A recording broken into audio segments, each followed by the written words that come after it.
Good morning, everybody. Welcome to Nomura Europe's headquarters here at 1 Angel Lane. My name's Jonathan Lewis, and I'm the CEO of Nomura here in the European region. I'm delighted that you could all attend today's conference. It's a privilege for us at Nomura to welcome this annual conference back once again to Angel Lane. And I'd like to start by thanking our partners, TheCityUK, for organising this event.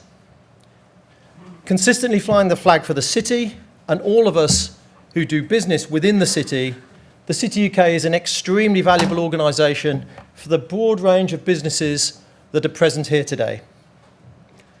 Recently, Nomura celebrated its 50th anniversary in London, and since opening for business back in 1964, our presence has consistently grown, and Nomura's commitment to the City of London and to Europe grows ever stronger the more years we do business here. In Europe, these are undoubtedly interesting times politically, from debates around the UK's continued place within the EU, to the nascent Capital Markets Union project, and of course, to Greece's membership of the Eurozone. There's certainly plenty going on. No doubt there's going to be discussions around all of those issues today, and many more issues as well. We're delighted to welcome a range of excellent speakers, and I very much look forward to hearing the insights that they have to offer later this morning. Let me now hand over to Chris Cummings from TheCityUK. Ladies and gentlemen, good morning and welcome to TheCityUK's annual conference. It's my great pleasure to welcome you here this morning and to thank Nomura, our hosts yet again, for making us feel so welcome in these splendid surroundings. I'd also like to pay tribute to Oliver Wyman for their great sponsorship of this event, and looking into the audience today to thank you, so many distinguished business people, business leaders, policymakers and members of the media for joining with us for what I know will be a packed schedule. In fact, it was just described to me as the best two-day conference in a morning that people have seen in a long time. We really do like to get value for money from TheCityUK, and that means from your membership fees. Yes, I know. It is a really opportune moment to be hosting this conference. A timely moment, as Jonathan was just saying, in the governance of Europe. And actually, the need to remember why Europe exists could not be more pressing. And that's why we decided, when choosing the title for this conference, to talk about Europe's citizens. In our industry, to talk about customers, both retail and business, and to remember that the work we do is at its best when we have our customers at the heart of it. A government and regulators can do much to strive to improve the business environment, to make sure they support the jobs and growth agenda that we hear so much in politicians talk about today. The need for Europe to prove its relevance could not be more pressing than at today's moment in time. The need for Europe to be relevant to every European citizen is ever present, and certainly more present from Greece to Grantham than it has been. A key focus for many of us over the last 12 months has been to work to reform the European Union. And the great strides that President Juncker has made, his reform to the European Commission, is to be welcomed, and the new Commission mandate's obsession with jobs and growth is, I think, hugely positive. A key plank of that work has been around the development of the Capital Markets Union. And for me, at the core of that, there has to be a recognition that customers have to do better out of Europe. And by customers, I mean both retail and business customers, because that will be crucial to the success of Capital Markets Union. A single market for capital will improve the allocation of capital in the economy, boost infrastructure projects, which we all know it's not money that's holding back infrastructure projects, it's the lack of shovel-ready projects.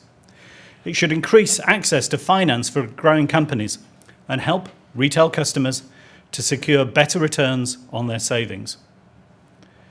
In work that we've just done with EY, TheCityUK identified 6 main barriers to creating a single market for capital across the EU.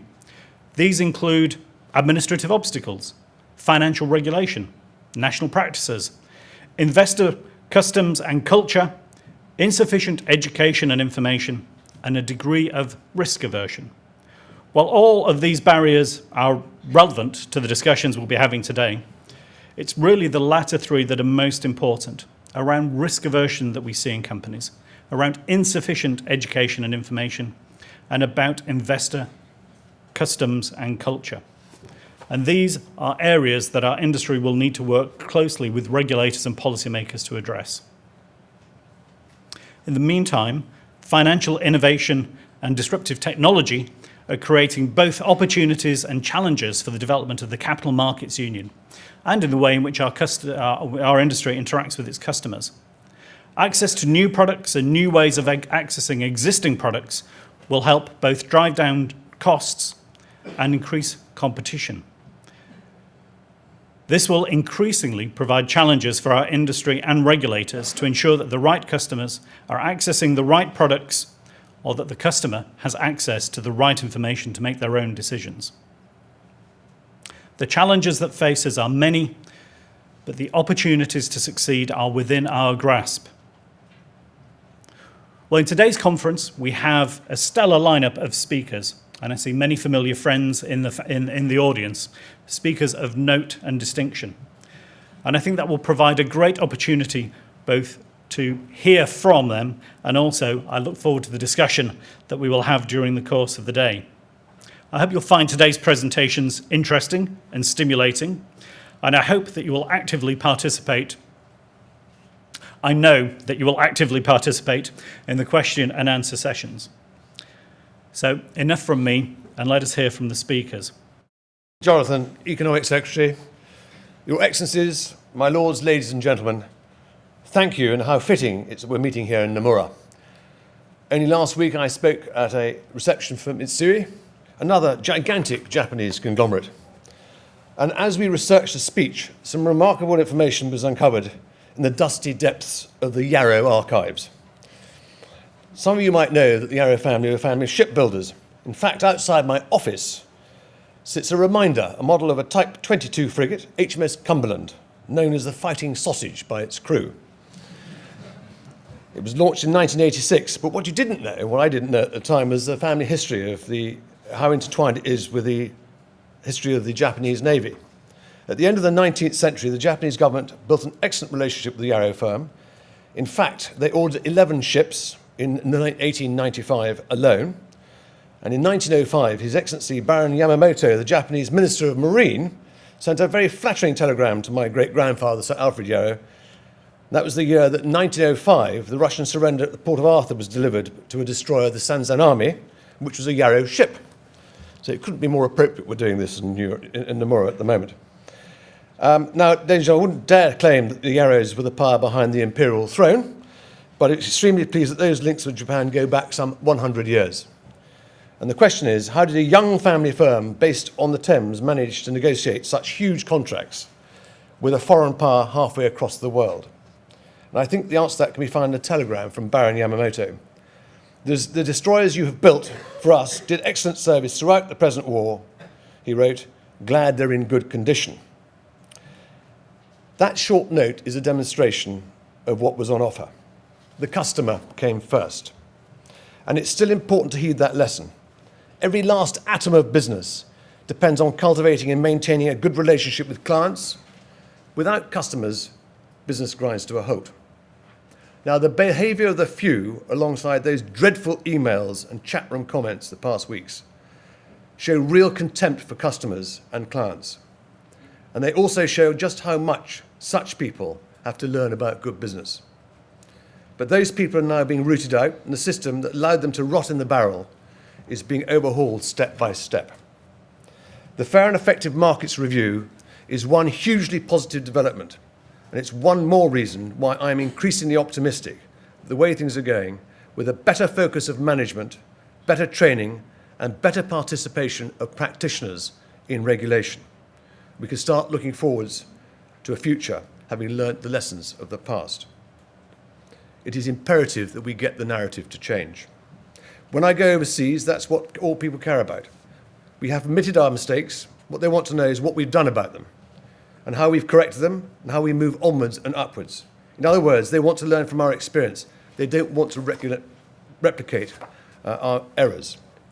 And that's how you build a better brand, a better economy, and a better society. Now, the City UK is leading the way through excellent research that takes in the full bandwidth of the city services, through its persuasive work in the UK and the EU and overseas. And I've seen firsthand on every single one of my overseas visits. And through this high quality and credible advocacy, the highest level of government. That work takes in everything that we have to offer, not just within the city walls, but across the entire UK. About 80% of the UK's financial service work outside the square mile, and they should be sharing the credit of our strong position. Cities like Manchester, Glasgow, Edinburgh, Bournemouth, all of whom I visited in the last 6 months, make their own unique contribution, without which we would be in a much weaker position. And that brings the challenge of staying ahead of the game and meeting the competition. It's tough. We need to stay sharp if we're going to keep our noses in front. But let's look at the statistics. The UK is home to over 78% of EU forex trading, 54% of EU insurance premiums, over half EU fund management, and we're home to millions of EU nationals. European banks hold well over £1 trillion worth of assets here. Those are stunning figures, testament to the enduring strength of the UK's financial sector. Ladies and gentlemen, just in case you hadn't noticed, I am a salesman.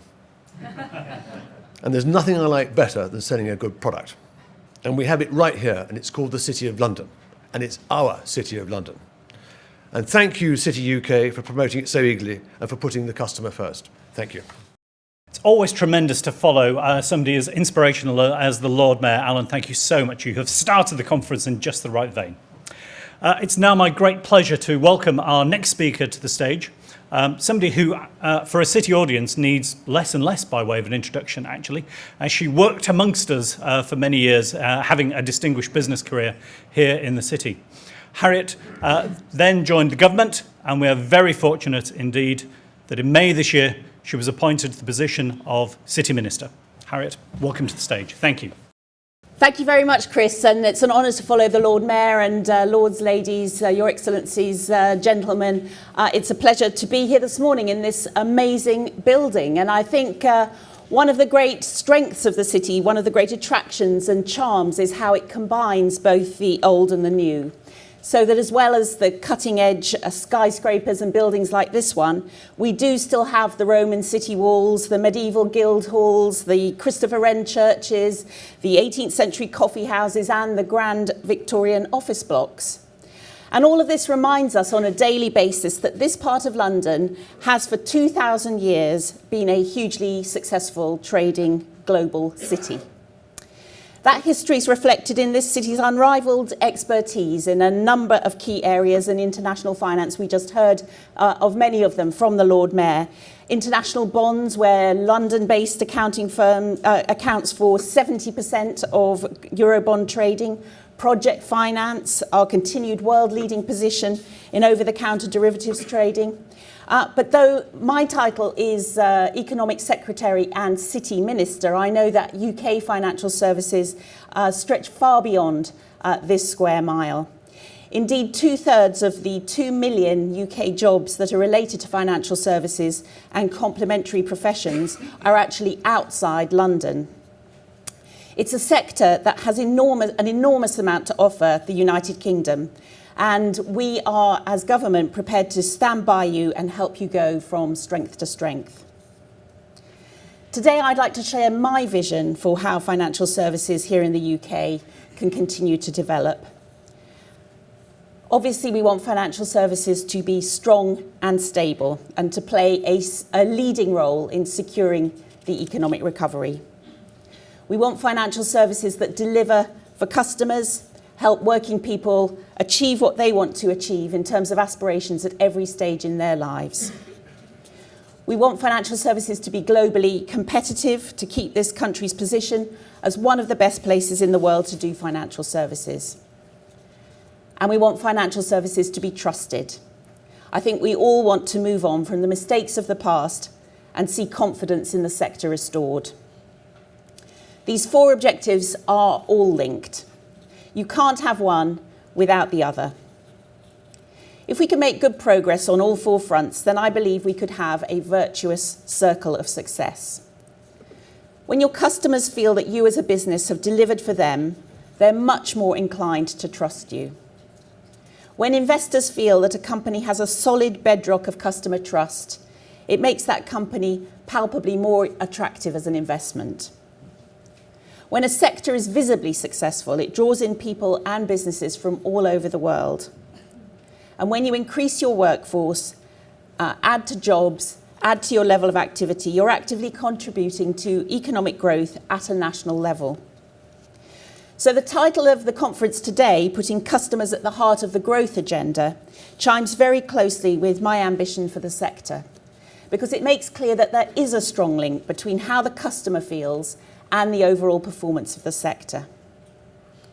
Financial services have a dual role in terms of generating economic growth, because as a significant sector in itself, it's a sector that generates jobs and pays taxes. In fact, it contributes almost a sixth of the total UK economic output and 12% of total UK tax receipts. But it also provides finance, expertise and advice to millions of other individuals and companies. That's an umbrella for a very broad range of activities, ranging in scale from helping someone save up for a new washing machine to supporting global businesses through the creation of deep and liquid markets. No matter the size or the prominence of your customers, they have a lot in common.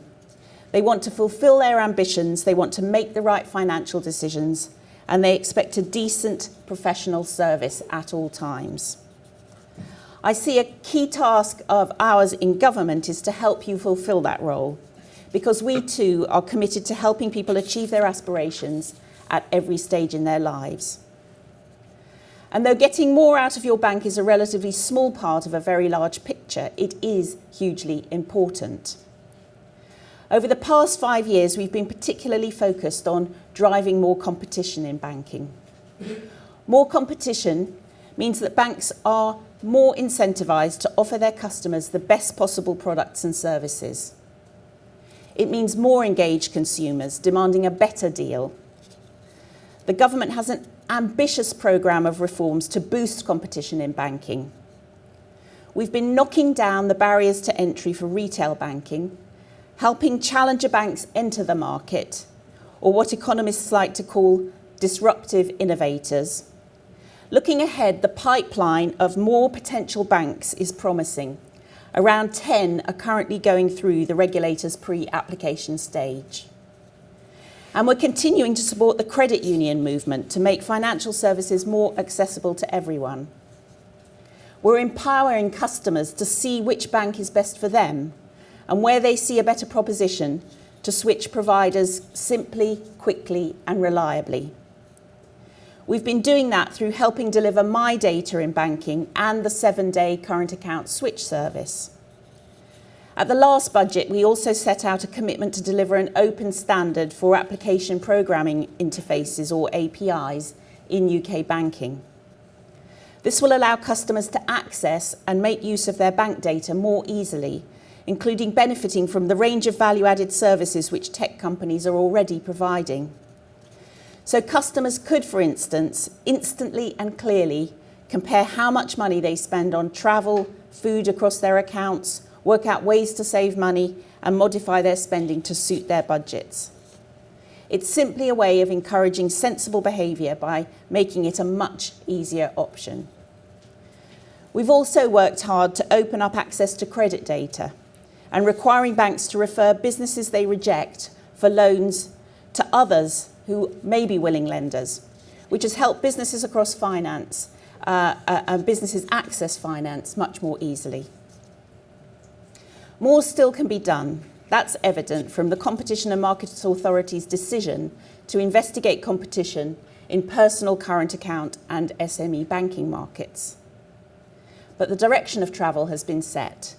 Our aim is to see competition in banking working much more rigorously, so that customers are more able and more incentivised to get the best deal they can. Competition is not only great because it gives the customer more choice, it also drives innovation.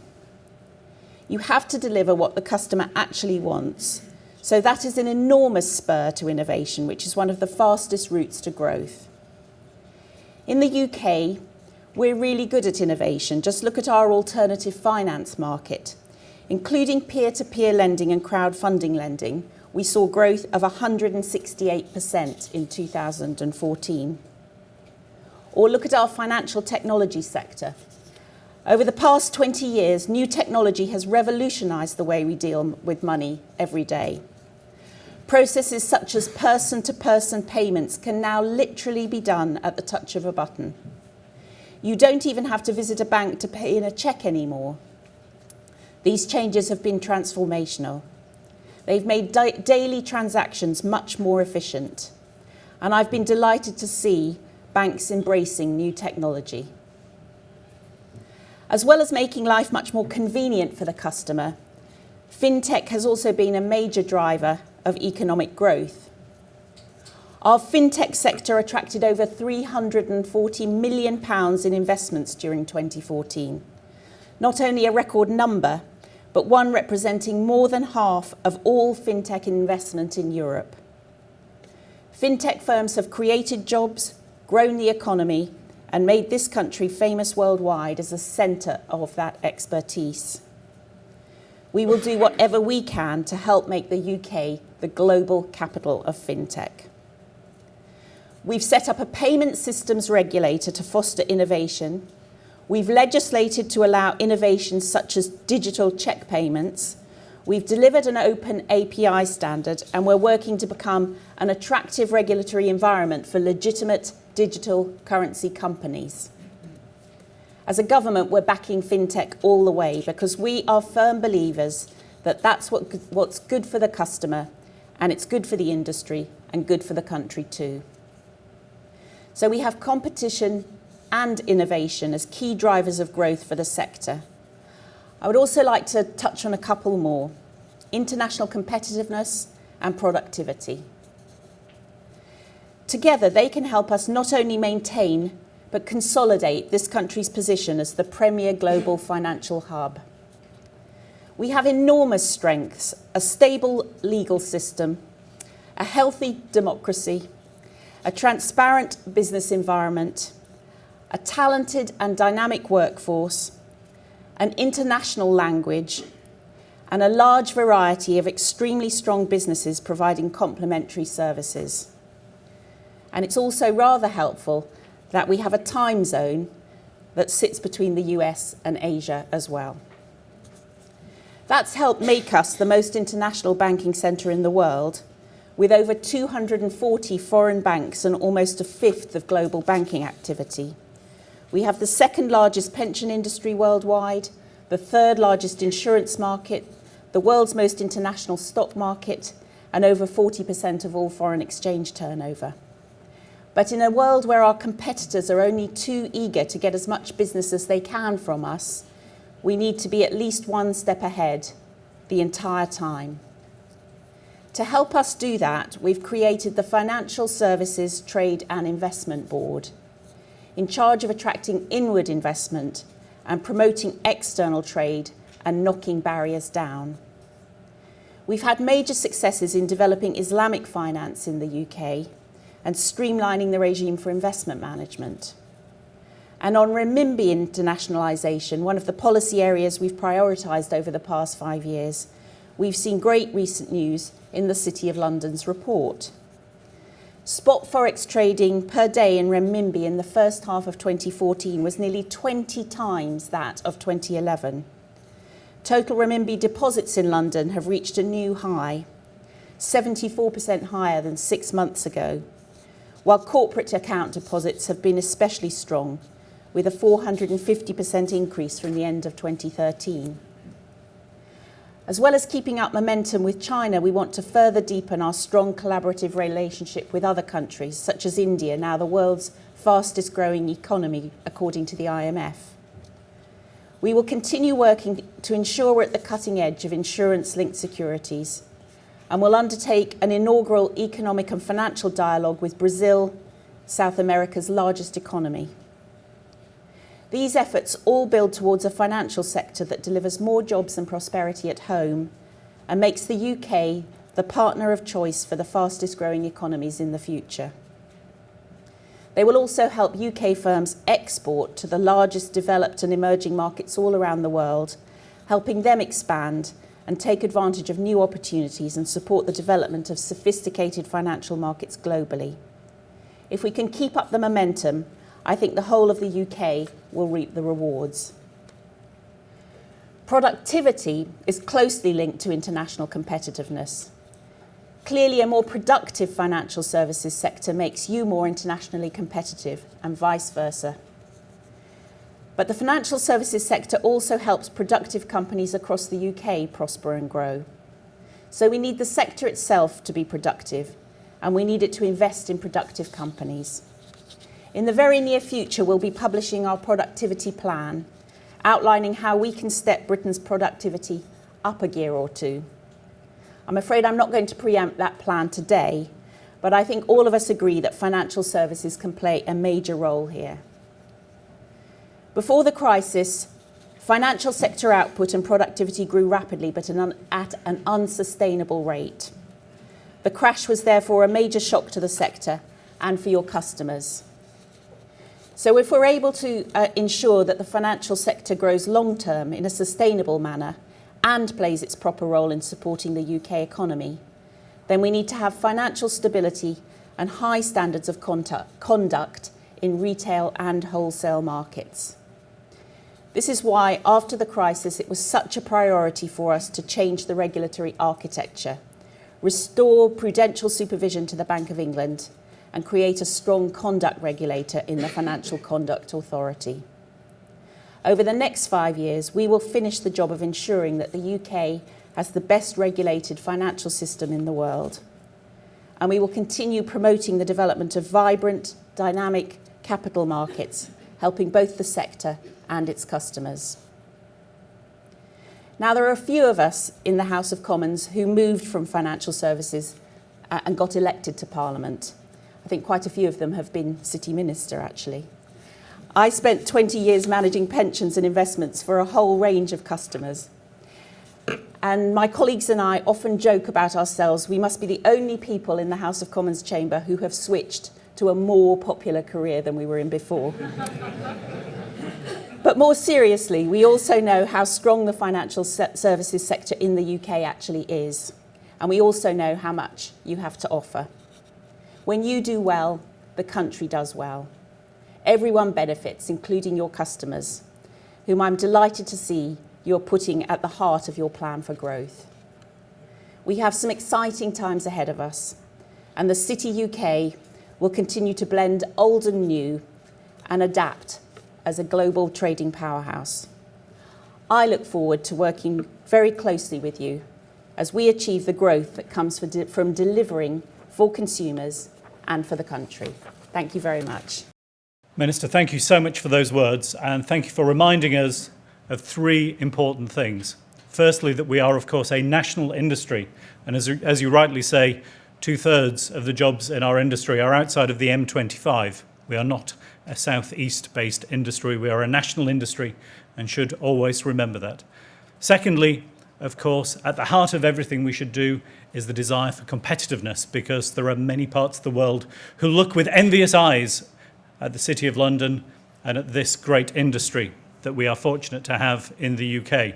And I think the creation of the Financial Services Trade and Investment Board has been a major plank in reasserting the competitiveness of the UK as a place to do business. And I applaud the work of you and your fellow ministers in creating FSTIB and the small part that City UK has helped establish it. And thirdly, of course, your call for us to remember that it's customers at the heart of everything that we do. And I think those are three vital lessons for the day. Thank you. Let me turn to our next speaker, somebody who the industry owes a great debt to because of her work leading the practitioner aspect of the FEMA review. I've been fortunate to know Elizabeth Corley since I took on the role of Chief Executive of the City UK, as Elizabeth was one of the founding directors of the organisation and has joined the Advisory Council. Many of you will know Elizabeth not only from her great work in the industry, but also as something of a novelist. And if you haven't read her books, I would commend them to you. Do I get a plug for that? Can you please welcome to the stage Elizabeth Corley, Global CEO of Allianz Global Investors.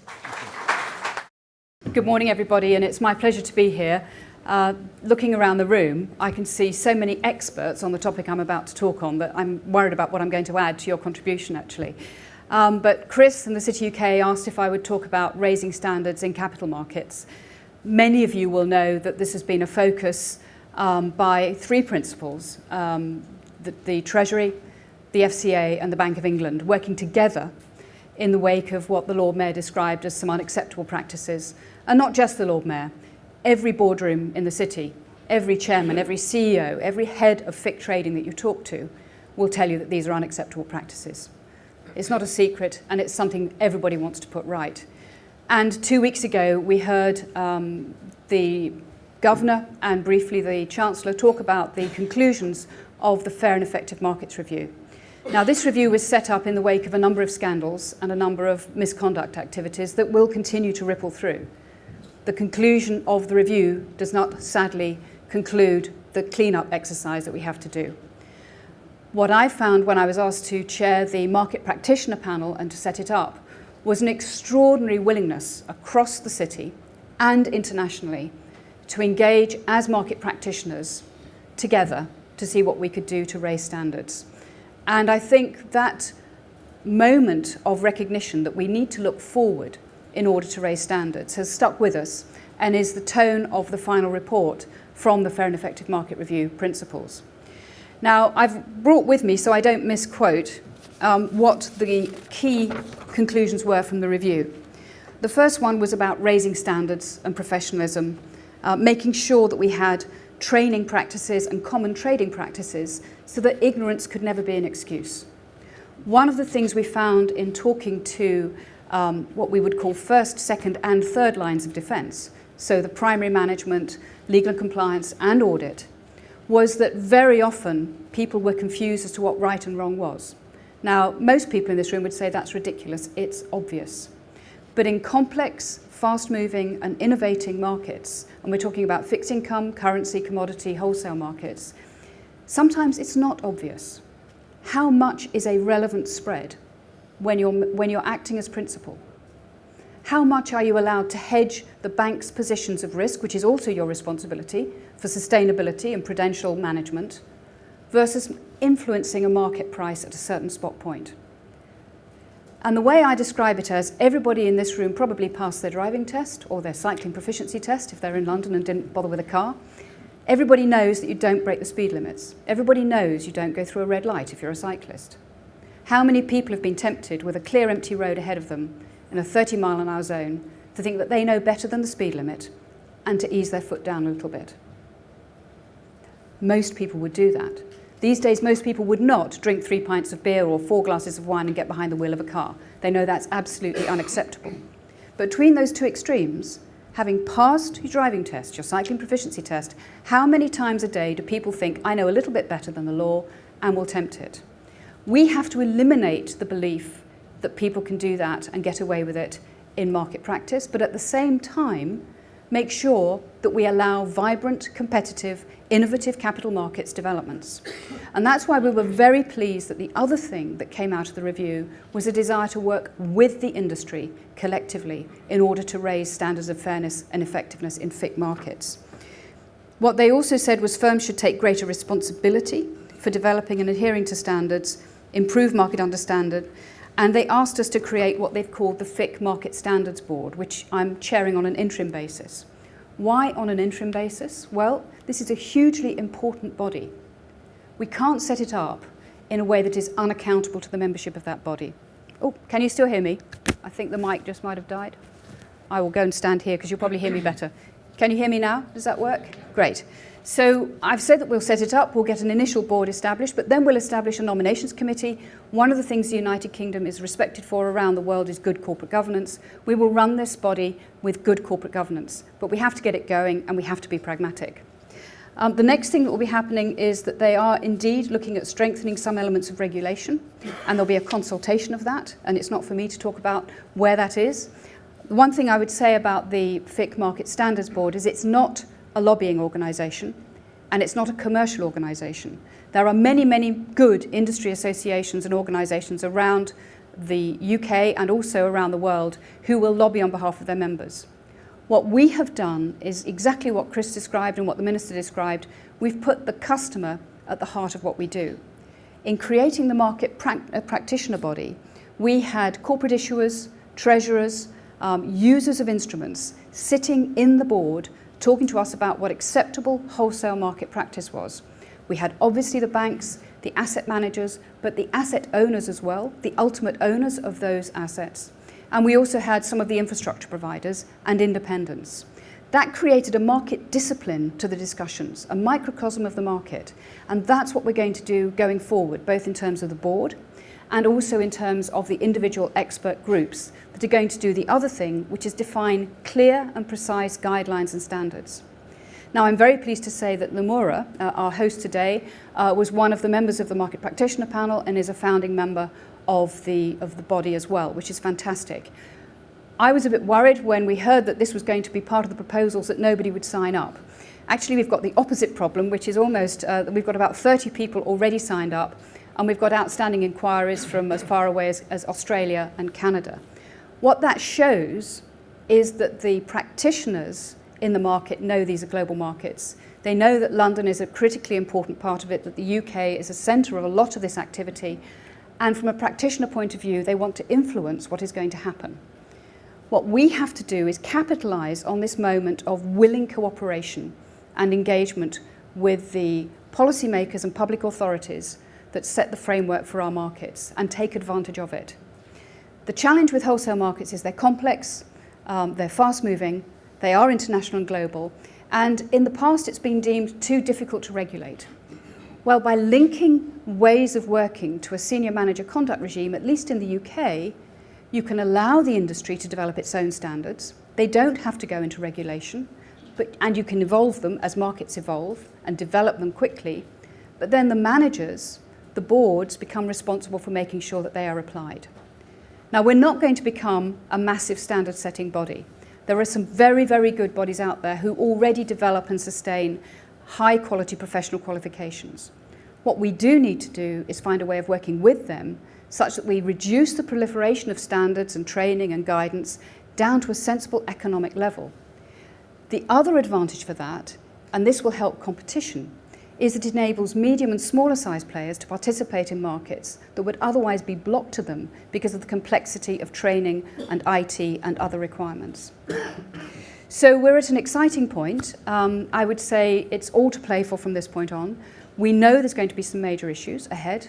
We are not going to be the body that is cleaning up the city, which has been put in one newspaper. Individual firms will be cleaning up the city. Individual boards, individual managements, and frontline leaders will be cleaning up the city.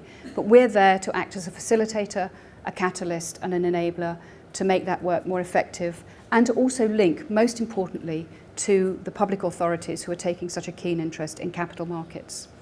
I think if we can do this, and I'm confident we can, we'll create a new way of thinking about the way in which wholesale markets evolve and develop, which is transparently with the relevant regulatory authorities. The more transparent we are, the more we can avoid excessive, ill-defined regulation that loses its point and has unintended consequences in the detail of its execution. If we can work on industry standards that are of the right level, maintained by market discipline, by involving corporates and other clients and asset owners in that mix, we will actually avoid the excessive regulation that I think was the risk for FIC wholesale markets had the UK not had the confidence to look forward as a new way of engaging with the industry. So that's all I want to say to keep you back on time for your schedule, because I'm aware I've got to make up about 5 minutes. So thank you very much, and thank you to the many people I see in the room who have already expressed support for the body, and also for those I know who want to talk to us about it. Thank you. Elizabeth, thank you so much for that overview of the work. And the thing that shines through it for me is just how practical the steps are that the group has been taking. And actually that combination of senior practitioners working with regulators to determine practice that doesn't need to be cascaded then into formal regulation, I think shows the light of how these things should be developed in future. And as I said at the beginning, I think the industry owes you so much for the work that you have done. Let me turn now to our first panel session of the day. This is going to be chaired by David from The Times. Ladies and gentlemen, can I please invite you to come to the stage and participate in this panel? There will be some Q&A You've been a remarkably tolerant audience so far, and I'm sure this is the moment for you to step forward with your questions. In front of you in your seats, you'll see that there are microphones every second or third seat in front of you. They're fiendishly difficult to operate. You need to press a red button. I have confidence that you can do that.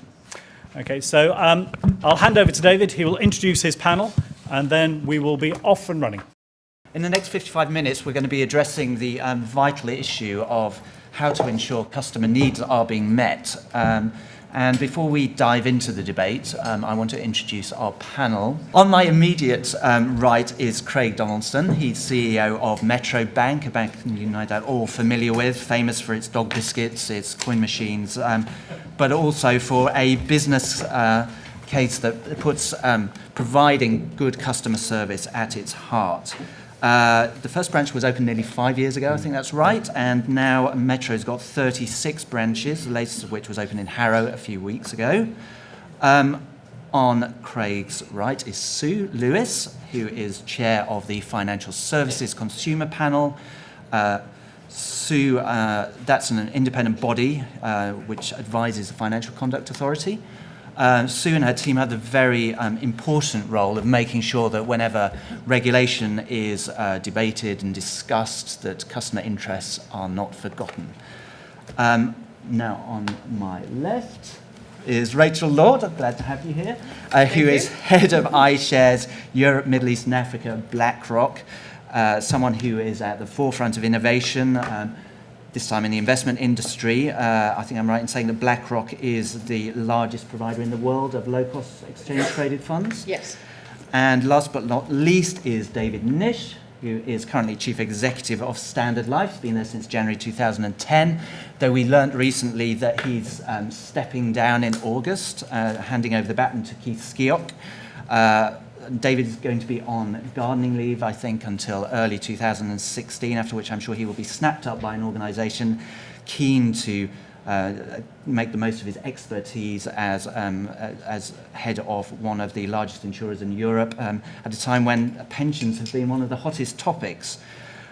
So the way we're going to run this panel, each of the speakers is going to get a chance to present their insights, and then we're going to open up for questions. So as the panelists are speaking, do think of questions that you'd like to be answered.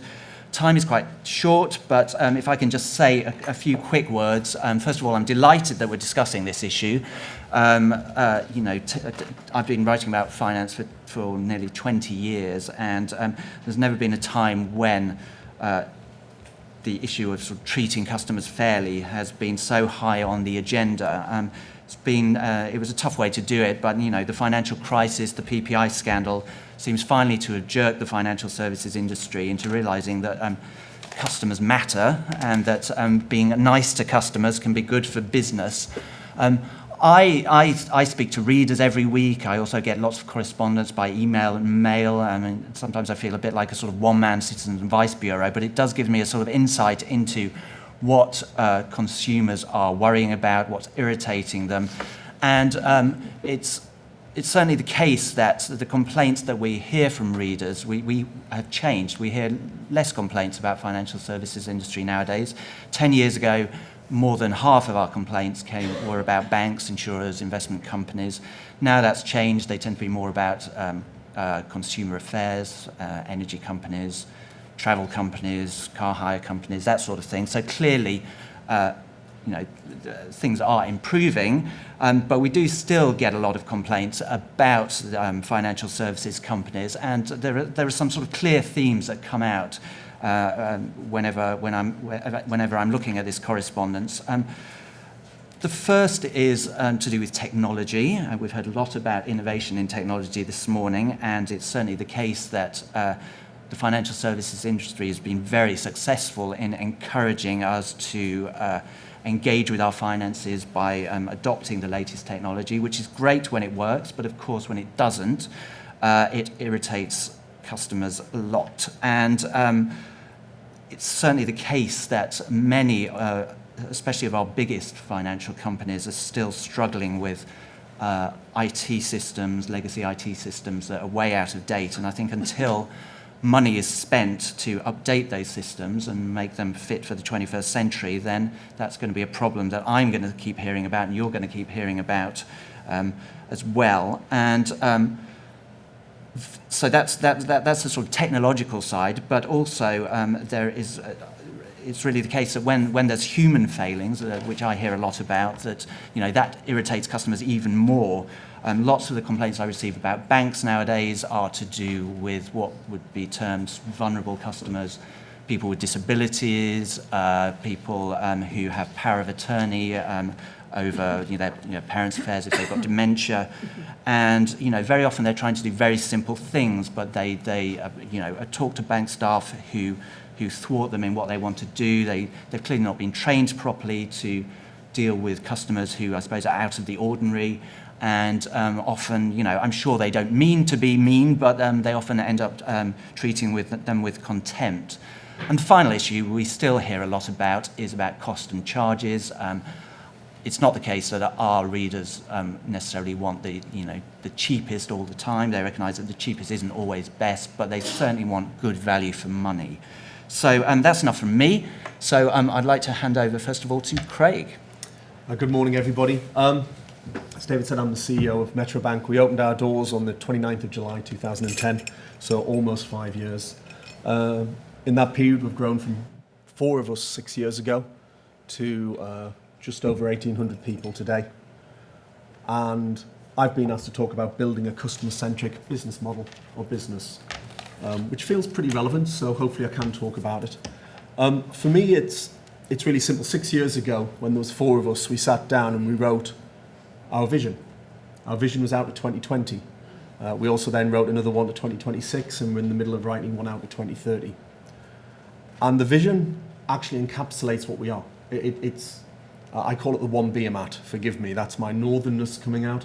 But it was written on a beer mat, and my view is if you can't write it on a beer mat, it's too long. How can you communicate it? So for us, our vision is very simple. If we're building a business that is customer-centric, the vision has to be about customers. But for us, it's more than customers, it's about creating fans. Our vision is absolutely about creating fans. And last year we spent £60,000 on advertising, but we doubled the size of the business. And that was simply down to our customers becoming fans and telling their friends that they should bank with us. Recommendation was the number one reason that people came to bank with us. And that to me is a vision of what we are delivering. It's how we've brought it to life. So the vision to me is the key. You've got to keep it simple. You've got to focus it on what you're trying to achieve, which for us was about creating fans. And it's got to be something that everybody in the organisation knows.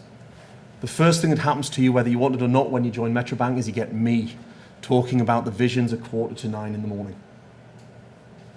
And whenever I present, and I present about 3 times a year to every employee, we call it the Revolution Update, my first slide and my last slide is always the vision. Everybody must know the vision, and everybody must be engaged in it and working towards it. And if they're not, then how can we deliver it? It shocks me when I ask people the vision of where they came from and they don't know. Might be very telling why they've left.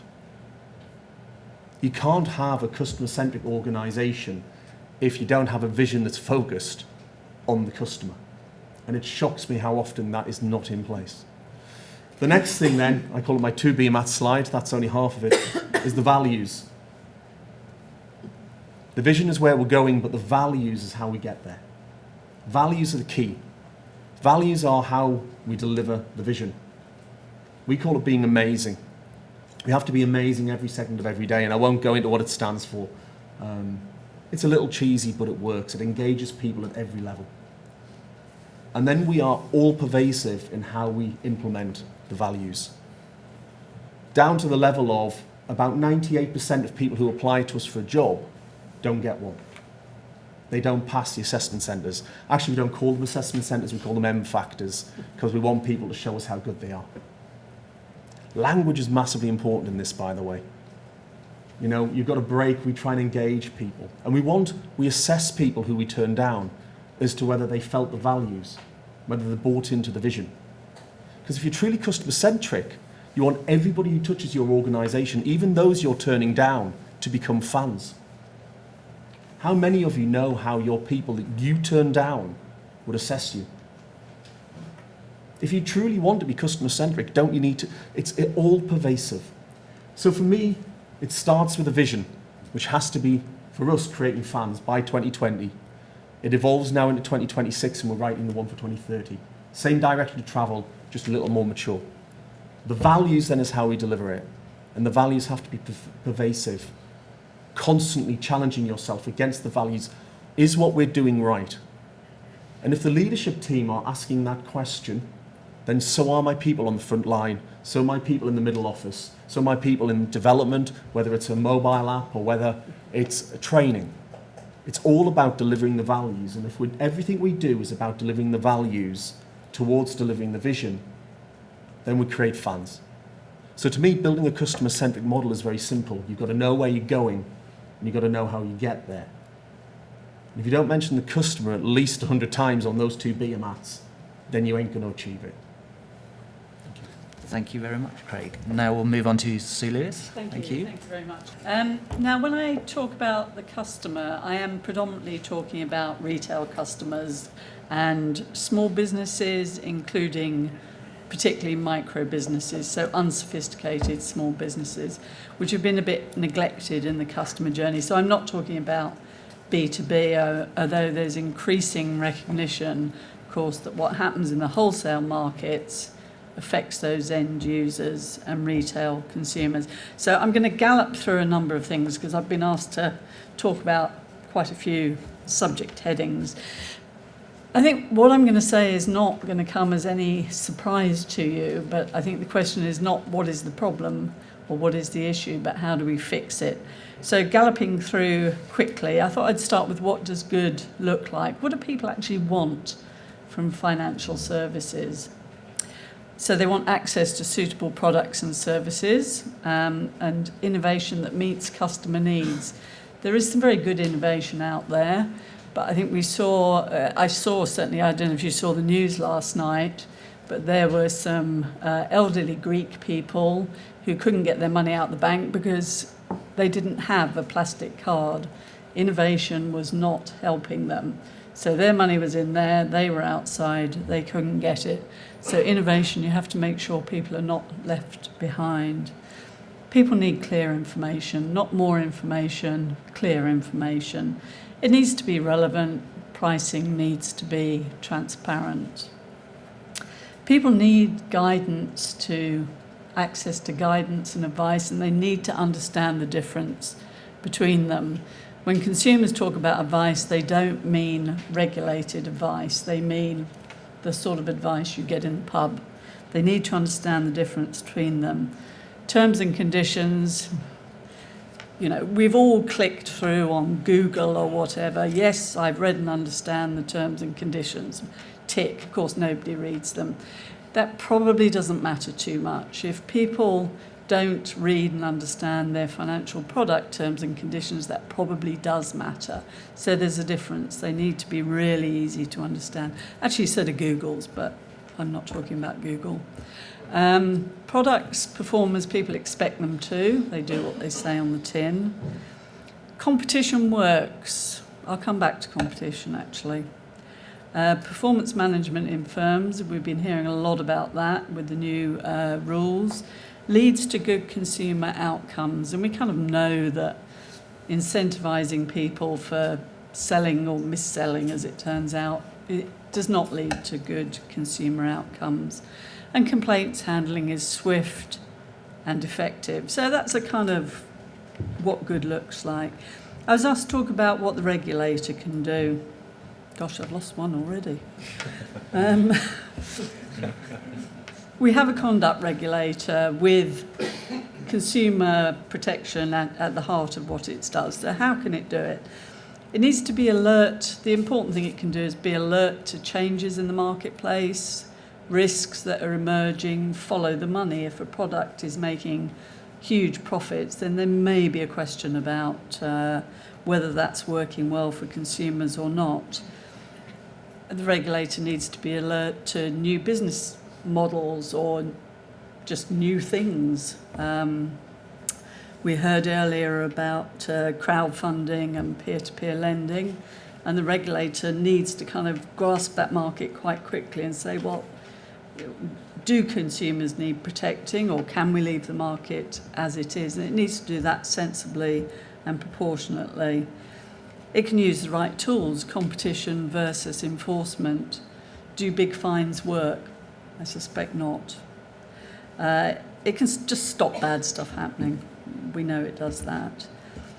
It can enhance consumer information, not just by making product information clearer, but giving consumers information about maybe firms, so about enforcement action or about firms' reputation.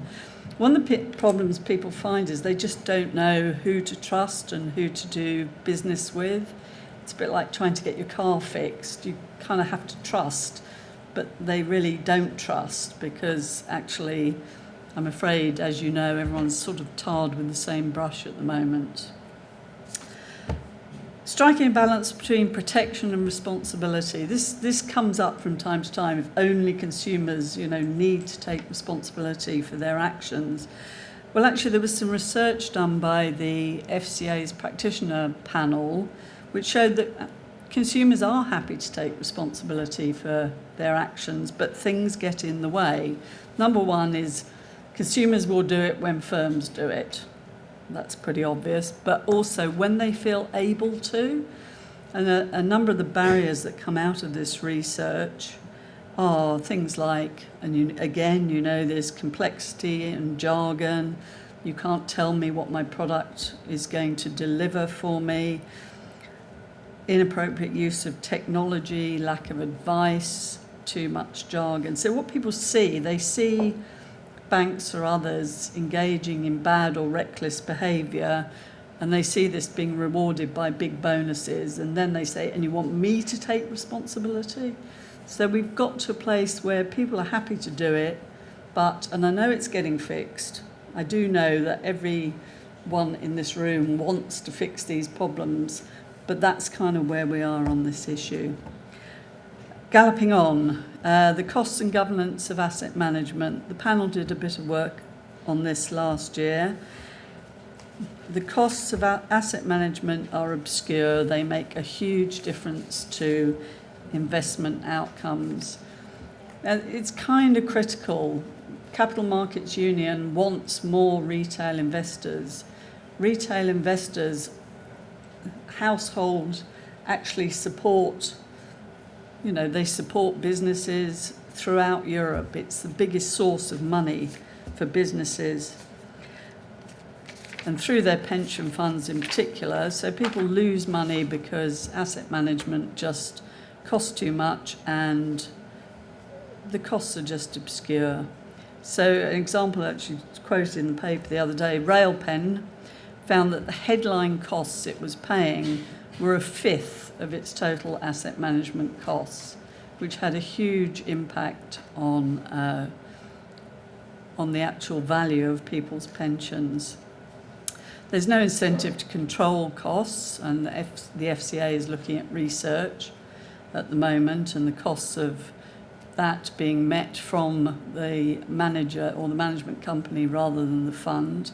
And it's quite hard for the new independent governance committees to do their job of assessing value for money if they don't know what the actual costs are going to be. Now, the Investment Association has been looking at this, and again, I think we are seeing some movement. MiFID II will also increase transparency, but I think there's still a bit of a way to go. So finally, a gallop through competition. The Minister talked a lot about competition in banking, but the received wisdom has kind of been that the current account is free, and then that's used to sell in other more profitable products to consumers. And while we have free if in credit banking, it's hard for people to know what they're paying for anything, because it appears to be free, but then there are big charges if you go overdrawn, or there are big charges if you want to remit some money overseas, whatever it may be, those sort of add-on charges. So people don't understand the cost that they're paying. So there seems to be little to differentiate providers. So Metro Bank and other challenger banks people have to want that offer before they will switch. It's no good having easy switching if people don't know what they're paying or they can't differentiate between the major players. I think it's great that there are some niche players like Metro Bank and others that are being licensed.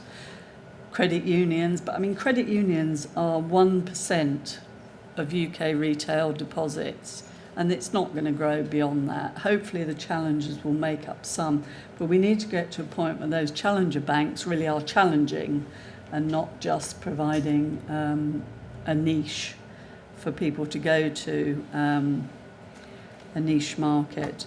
So that's my kind of gallop through. Got lots of other material, but hopefully we can pick that up in questions. That's what I was asked to cover. Thank you very much, Sue. And moving swiftly on, move over to Rachel Lord from BlackRock. Thank you very much. Well, thank you everyone for being here, and thank you for asking me to join the panel. So I work at BlackRock. I manage BlackRock's exchange-traded fund business in EMEA, which is a phrase I actually hate. Let's just call it Europe for the sake of ease. But I also sit on BlackRock's executive committee in Europe, and so I'm one of the management committee of the whole firm here. And so I'm here today really to talk about what we're doing as BlackRock. But I'm very happy to take questions when we go to that on how do the ETF products fit into this hopefully customer-centric business model where we have transparency, where we have investor education. So we'll get to that later. So it's quite interesting when you think about what is a customer-centric business model. A lot of the time what gets lost is who exactly are we talking about when we mention the word customer. We see that as at a large asset management company, our customers are everybody. I wouldn't doubt that people in this room are owners in some part of their personal portfolio of some kind of BlackRock asset managed product, whether that's under the BlackRock label or under the iShares label. So everyone here is probably one of our customers. Equally, in the organizations that you represent, it's entirely possible that you're also our customers. Our customers are banks, insurance companies, other asset managers, distributors of funds, and so our customers are everyone. So when we're talking about what is a customer-centric business model and how do we create products and services that fit our customers, you really have to go back to what customers you're talking about. So today, what I'd like to focus on really, given the context of the discussion overall, what are we doing when we think about individuals, end consumers, people who are buying products for personal use as opposed to any kind of corporate or institutional use? Which sounds simple, but one of the challenges to a very large asset manager like ourselves is actually we're really a B2B company as opposed to B2C. We don't have a direct-to-retail proposition. I questioned my colleagues on this the other day, and apparently we do have around 30,000 direct investors who are legacy investors in products from the days of Mercury Asset Management, which is one of the asset management companies that ended up becoming part of BlackRock many years ago. But other than that, we don't have direct individual customers. We service people who are servicing customers. So how are we going to create products and services that end consumers who we're not talking to on a daily basis actually want? How do we create products that are transparent? How do we create things that hopefully are simple, that are used in the right way and of value to end consumers? And one of the things we work on really to come up with what are the right products and what are the right services, we have what we call the Investor Pulse Survey, which is something we do globally. We've been running this for around 3 years now, mainly because we felt challenged by really understanding who the end users at the individual level are. And this helps us to understand what are individuals' real financial needs and priorities. What are individuals really concerned about when it comes to choosing products and choosing services that companies like myself offer? And really, what are the best saving and investing habits that we see globally from individuals? So we survey close to 30,000 people around the globe. These are what we would call financial decision makers. They're aged between 25 and 74. I don't actually know why we cut it off at 74, given that we're all going to live a very long time. It seems slightly arbitrary, frankly. And it's the biggest survey of its kind run by any organisation in the world. We are not specifically not surveying advisors. We're surveying individuals who have money themselves. Now, to some degree, they are affluent because you don't tend to survey people who don't have any money when you're helping to manage people's money. So I would think that we're probably not surveying a large proportion of the population. But it's quite worrying what we find from that. So the data from our latest survey, which was conducted in September, particularly around our UK survey respondents, shows us that long-term growth is the top priority for British individual investors, which makes sense. I looked actually the other day on one of these gadgets that you can now find online that tells you how long you have left to live. Now, how anyone knows that, I really don't know, but I'm 50 this September, and apparently I'm going to live till I'm 90, which is fabulous. I'm sure when I'm 80, I'll probably want to live to 100, but I've got 40 more years left to live. But if I work to retirement age, I've only got around 17 years or 18 years. I can't remember what the new retirement age is going to be. And then I'm going to have to fund my life for 22 years off a state pension and whatever I've managed to save. So, of course, for people like myself and others, and probably everyone in this room, long-term growth really matters, because when we look at our pension pots and we look at what we have either coming from the state or coming from our private savings or our workplace schemes, we probably don't have enough money to live for 22 at 32 years. Particularly when long-term interest rates are as low as they are.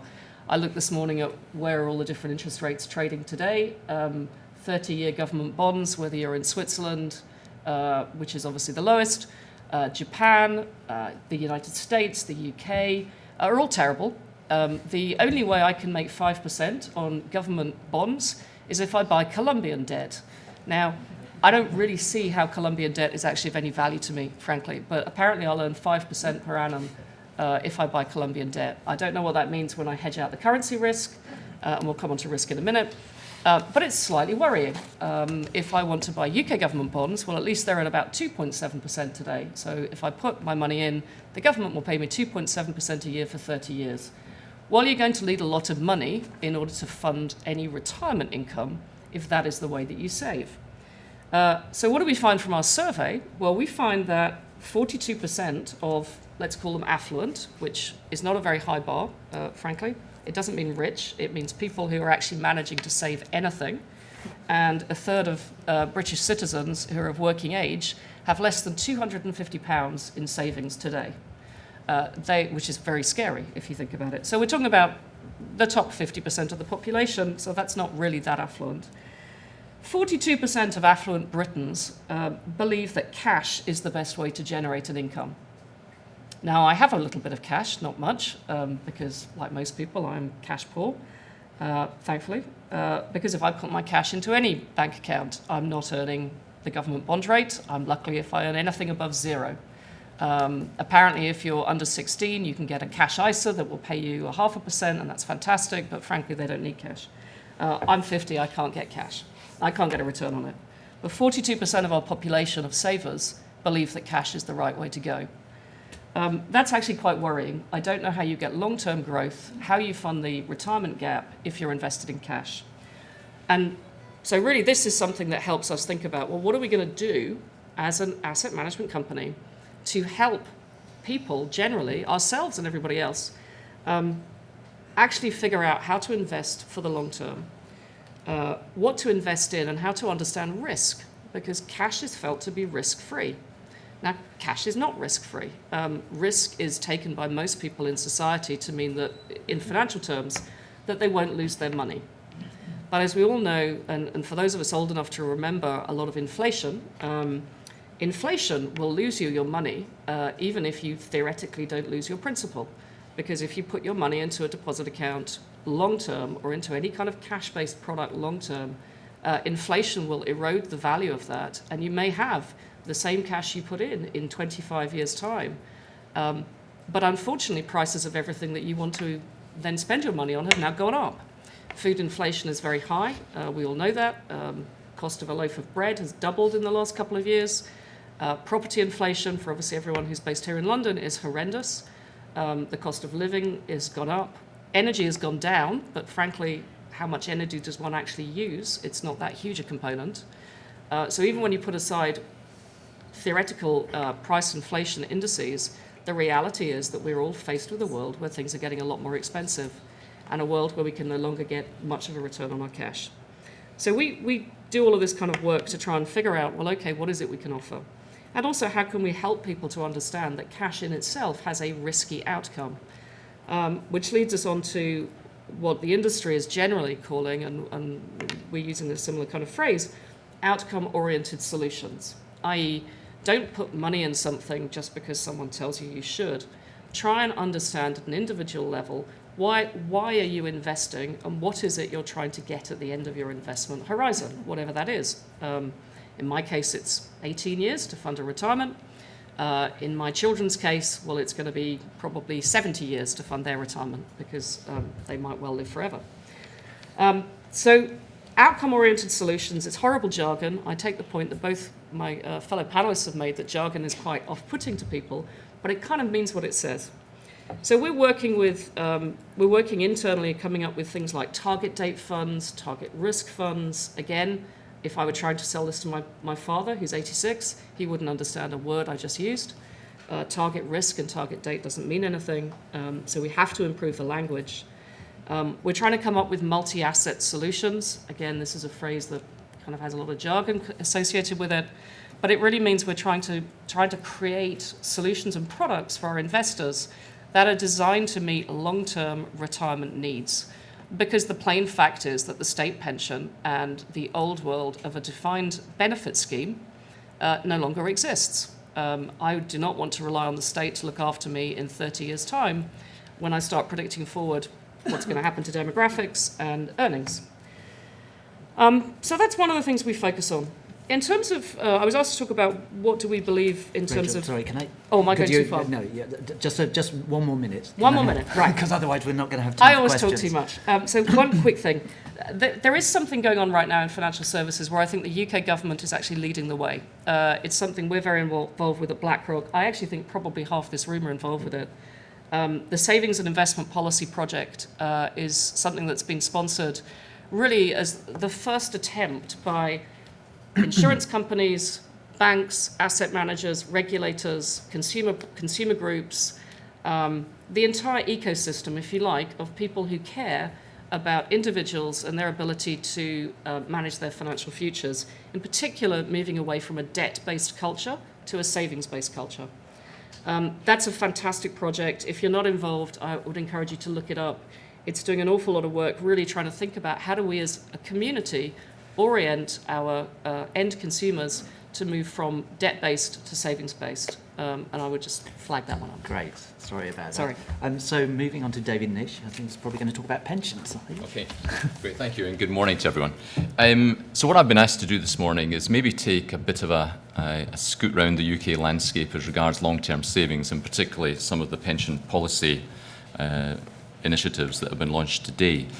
Maybe just sort of starting with some of the challenges that we face, because I think it's quite important that we understand the backdrop to the change that's actually going on at the moment.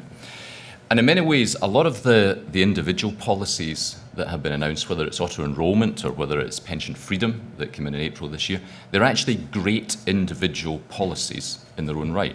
And if you add to that the increase in ISA allowance, we're beginning to see some of the basic threads that can create a different savings culture in the UK going ahead. But there's challenges from where we start from.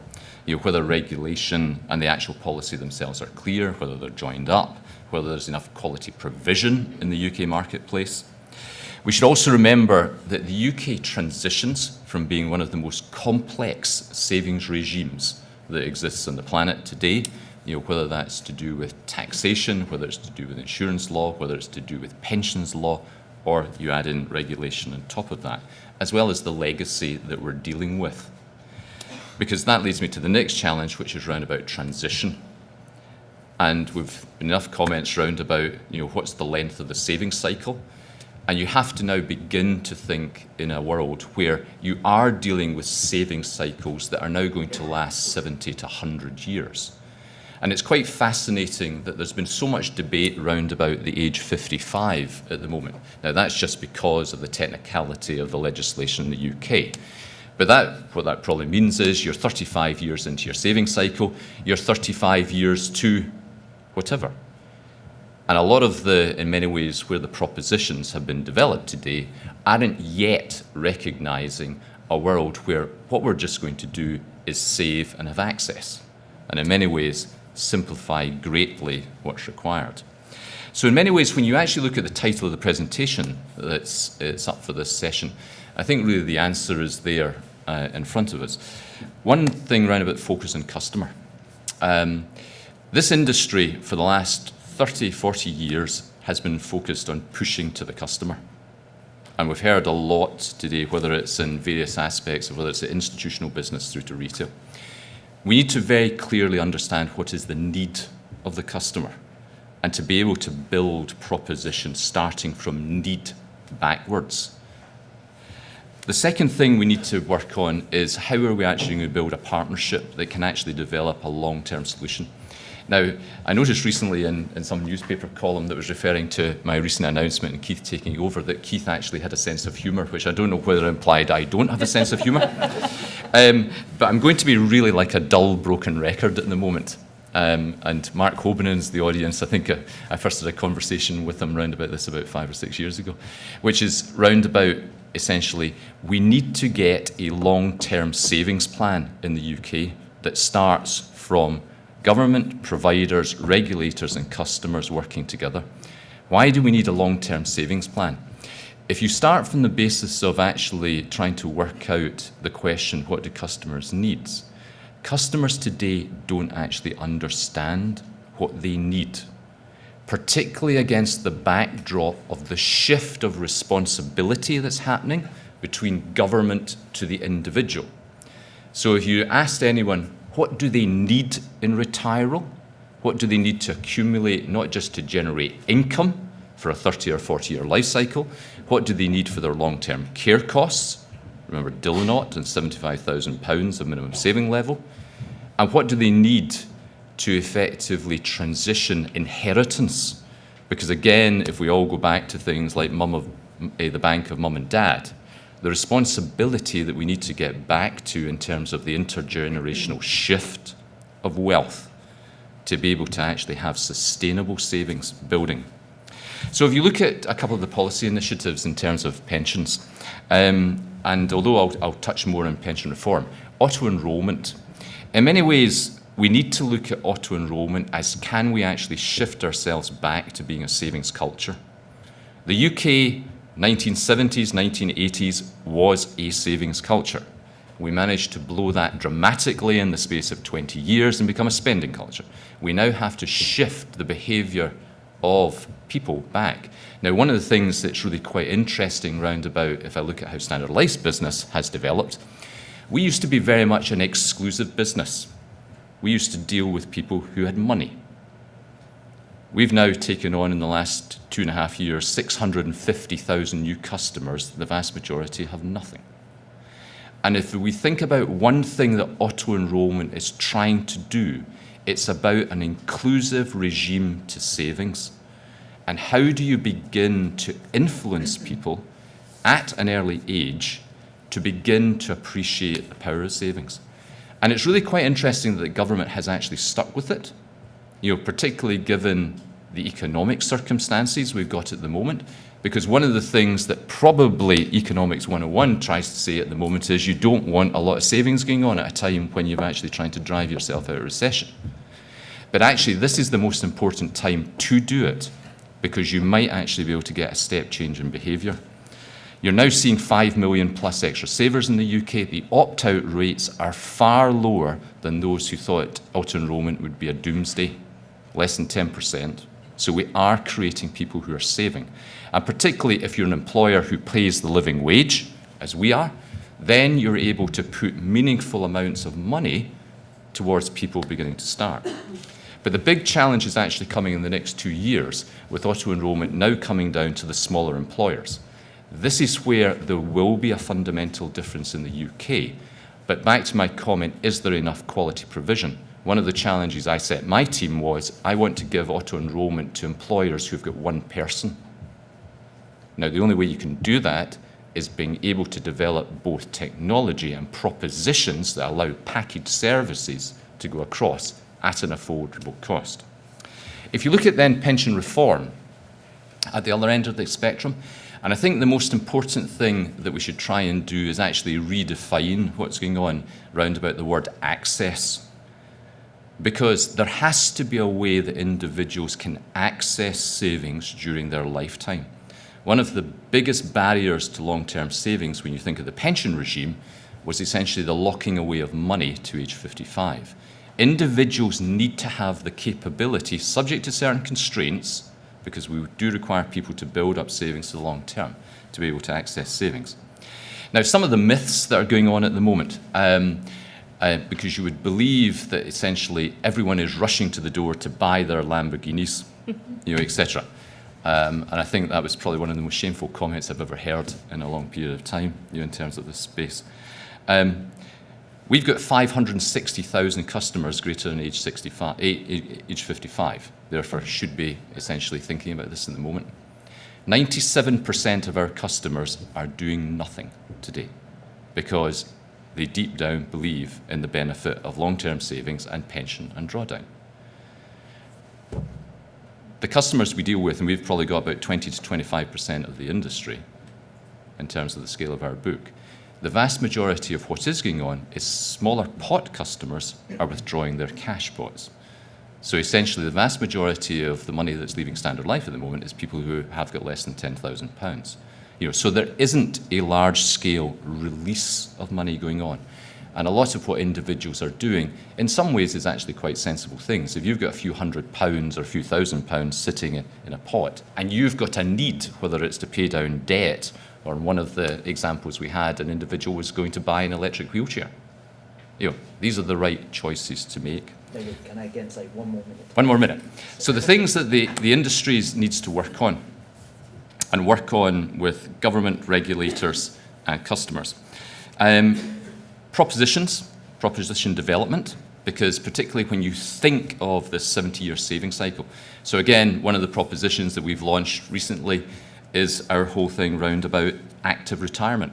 Multiple pot saving products that can effectively change as the individual's risk preferences change, and also as their understanding of their future shall I say, period of life changes, because obviously the closer you are to the end of life, the more intense certainty you want. Propositions, advice and guidance. 100% agree with Sue. The vast majority of people in the UK take a form of advice which is either asking their parents or asking their mate down the pub. Okay? So we need to get comfortable with the concept of guidance. Now, the way we end up now beginning to work on that is things like social communities. How do you put customers together to help themselves make decisions when they do question the cost of advice? I think the final thing is ease of access. Undoubtedly, one of the things to actually get people back to being engaged with savings is to make it a daily occurrence. Can they actually see the money? I refer to it as when I was a kid, I had my Halifax Building Society account. I used to, in a sense, walk with glee down to the Halifax on the 1st of January each year and get my 3 pence added to the vast sum of money I had. But you had something tangible to look at. That is engagement, and that's what we need to get back to. Well, thank you very much to all the panellists. Time is short, so I'd like to open for questions, so don't be shy. Who'd like to ask the first question? Anyone out there? Any takers? Well, I mean, one thing I wanted to ask, Sue raised the question of regulation, and I wondered what the other panellists thought about, has the regulator got things right in terms of encouraging customer outcomes? Craig, would you like to? I think the FCA has definitely got something right. Now, go back to what I was talking about, culture, the fact that they're trying to focus on the culture of organisations. And to me, do you have principles-based or regulation, detailed, tick-box-based? We need principles, and principles have to come from organisations themselves. So I think the regulator is moving in the right direction, but more to do. Rachel, how do you feel with investment? So I think I'm a huge supporter of anything around transparency, and I can't remember who said this, but about the cost of products sometimes being 5 times what the sticker price is. I think as an industry we struggle with that because it's the layering of products. So if I just think about the products I'm responsible for in my world, on exchange-traded funds, we have a very simple total expense ratio. That's it. That's all we get as the manufacturer. But then for customers wanting to access it, well, they might get platform charges. They may be paying advisory charges. And so we have one sliver of, if you like, the overall economics of the product. And we're very happy with that. We make a living out of it. But actually, I don't feel that there's anything yet that is connecting up the entire end-to-end cost to a consumer, and I would love regulation to go further into that direction. Interesting. David, how do you feel in terms of... I think it's there's a need for greater consultation. If you look at what happened in April, the speed of implementation was so fast and the degree of change was so fundamental. That's why I think the government calling now for consultation and the FCA engaged is really a very important thing to do, so as we can reflect. We've got learnings, you build on the learnings, you're going ahead. Interesting. Excellent. Question over there. Shall I say who you are? And where Tom Harris. I just want to follow up Rachel Lord's intervention then, and to some degree what Lord said. Do either of them recognise that while, of course, we all believe in transparency as we believe in apple pie motherhood, there is a price. Or I don't believe in apple pie. There could be a price. Transparency and unbundling of services can mean that those consumers most in need of advice and good counsel no longer receive it because the people who provided financial advice in the past no longer make money out of it. And I just wondered if either of you recognise that there is a balance to be struck. If you unbundle everything, you finish up, as we've seen in some consumer products, with nobody prepared to give advice to the poor about the best way to invest their money. Sue. Yeah, I mean, the first point is I was talking about asset management charges rather than advice charges, but I'm happy to comment on that. I mean, the thing is, advice was never free, of course. It was paid for somehow in the cost of the product. Faced with a sort of upfront cash, people go, "Ooh, I don't want to pay for advice. It used to be free." And I don't think advisors do themselves any favours in not explaining that, but that's a different point. Does that leave people without advice? Well, it kind of depends who you ask, really. I mean, some firms say that they will advise people with relatively small amounts of investment. Others say they won't get out of bed for less than 50 or 100k. Depends on the business model. But I mean, the advice community can sort this out by itself if it wants to serve those consumers, I think. And a lot of those consumers actually do need guidance. They probably don't need to buy a product, they need guidance. I don't want to talk about the money advice service because everyone's down on it all the time, but the job it was set up to do and the job Parliament gave it actually is the right job. So does that answer your question? No. I don't think so. David Nish may have some views on the ability to get people good advice on do you continue with your annuities? It doesn't seem to be at all clear, but there is good advice available. So there is an advice gap. Whether that is better or worse than the previous version where people didn't understand what they were paying for advice. They may have had good advice, but it may have been good is a relative term. Was it good value for money? You can always buy something. It doesn't mean it's value for money. If you buy a Ferrari for £100,000, is that really good value for money? I don't know. I'm quite happy driving my second-hand Golf around. Costs me £5,000, gets me from A to B. Which one's good? It depends on the individual. So I think there is an advice gap with RDR in the UK. I think that is a problem. But I do actually believe that the broader industry of advice, if you like, which is not my industry per se, actually are responding to that quite well. The growth of, let's call it bundled advice. So being able to offer an advisory service, which maybe it isn't a bespoke, unique, you come and see me, we have a long chat about things, but frankly, I look like 20,000 other people who have broadly the same issues at the same age, the same kind of children, parents, all that kind of thing. Being able to bundle advisory services into what is increasingly online or effectively telephone-based, that is where the future will go, I think, for a lot of people who currently are no longer able to participate in bespoke individual advice because they actually never really were. They were overpaying for it potentially. And today, when it's an explicit check that you write to your advisor, actually, unless you have a certain amount of money, you can't pay it. So I think there is a solution coming. I do take your point that we in the UK had a very big step change without the solution being there. But I'm increasingly encouraged by what I see the advisory community doing actually. I don't want to keep you from a coffee, but we've probably got time for just one more quick question. Anyone? Yep, great. Hello, Tim Wallace here from the Daily Telegraph. Sue Lewis, you said that big fines might not work to persuade bad banks to behave better in future. Can you explain why not, or what you think should be done to punish bad behaviour instead? Thank you. Well, I said I wasn't sure if they worked or not. I mean, the FCA uses fines as a deterrent to encourage the others. You have to then ask, well, do they work in terms of, and they may well work from that point of view, but do they actually change behaviour? And I don't think there's much evidence of that. Certainly they don't appear to affect share prices in any long-lasting way. And in fact, the latest Forex announcement, Barclays share price actually went up, I believe. So do they work? You've got to define what you mean by work, but do they work in the sense of hurting companies enough to make them want to change their behaviour? And I think the jury's still out, but I think the answer is probably not. Do customers desert firms in droves when they get fines? Not really. The only firm that got deserted was the Co-op, and that was an ethical issue rather than a... I think people think that all banks are the same. They're all equally bad, and the research we've done actually shows that.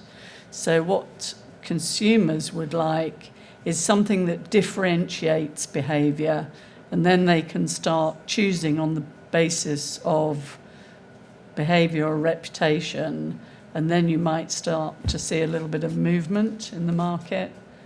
David, do fines work? I think there's all of these things are like a pendulum. There at times you do need to have, shall I say, quite severe interventions, to grab attention. But deep down, as has been touched on by a lot of people, it was touched on by Elizabeth, you've got to deep down change behaviour, in organisations. So you've got to think of a balance between essentially carrot and stick. If you look at how do you encourage people to actually design better products, design things in an understanding of a transparent way that will be communicated to customers, etc. You've got to change behaviours. Just beating people up, I don't think necessarily changes behaviours for the long term. I think it might just encourage a different set of slightly perverse behaviours. Sadly, we've run out of time. I was asked to sum up for 5 minutes, but I'm not going to do that because I don't want to keep you from coffee. I mean, it seems to me that, the question of meeting customer needs, it's clear from what everyone has said, is not difficult, but it's just we haven't quite got there yet. So thank you very much to TheCityUK and Nomura, and I think it's time for your coffee. So thank you. Well, good morning, ladies and gentlemen, and welcome back. There is an acid test to actually how successful a conference is, and it's how long it takes you to get the delegates back into the room. And I usually put that down to the quality of networking that's happening over coffee. So that's my excuse and I'm sticking to it. But welcome back. Delighted to have a packed house for the second half of our annual conference. On next to our distinguished speaker, Nina Gill, somebody who needs very little by way of introduction. Simply to remind you that she has been an MEP now for her third term, a very welcome back to this new mandate. Nina is one of the most effective of MEPs that we deal with, always has such interesting things to say. And I couldn't think of a better person to be talking to us today about the importance and role of capital markets union, especially the need to make sure that the customer is at the heart of it. So much of the conversation around CMU, a single market for capital, focuses on businesses' needs. But actually, of course, this is about proving Europe's effectiveness to its peoples as well as to its corporates. Nina, we are delighted that you're with us today. Would you please welcome Nina to the stage? Thank you, Chris, and good morning, everybody. I'm delighted to be here to speak at City UK's annual conference. And my colleagues and I on the Econ Committee, I have to say, have been very impressed by the level of engagement City UK and especially Chris and Nikki have in terms of engaging with the members of the Econ Committee. And I always welcome inputs from you. I do think you couldn't have timed your event better.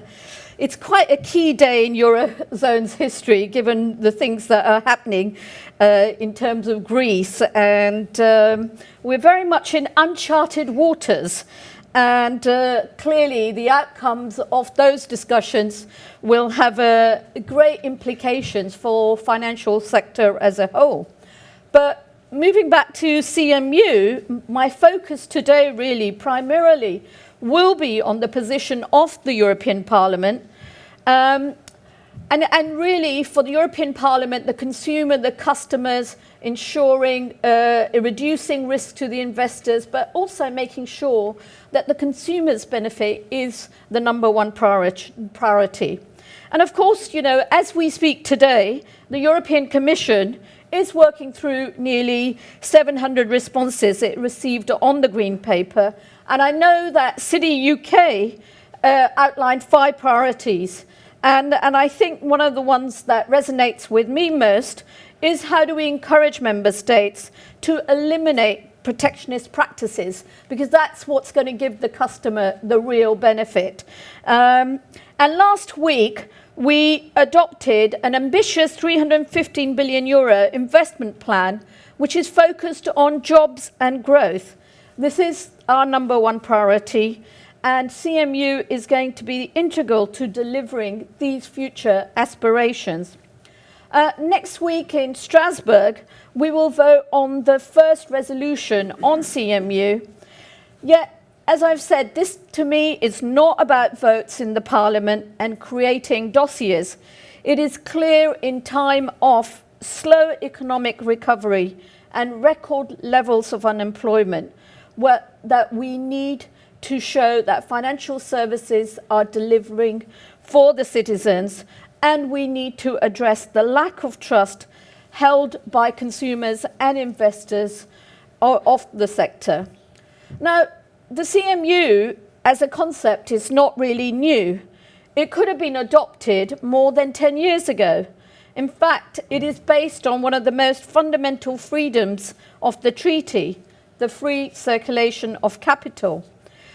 I don't believe that the timing that has been proposed by the Commission is really acceptable. To wait till 2019, we do need to have workable solutions now. So for Parliament, timing is critical. And I think it's important we don't see CMU as just a process by which we can brush aside some of the legislation that has been approved in the last 5 or 6 years. I think the Parliament believes that it is necessary to take stock of the 40 or so pieces of legislation that have been adopted since the financial crisis, and do appreciate that some of them have been adopted very, very hastily. And of course, there are overlaps, there are inconsistencies, and perhaps unintended consequences.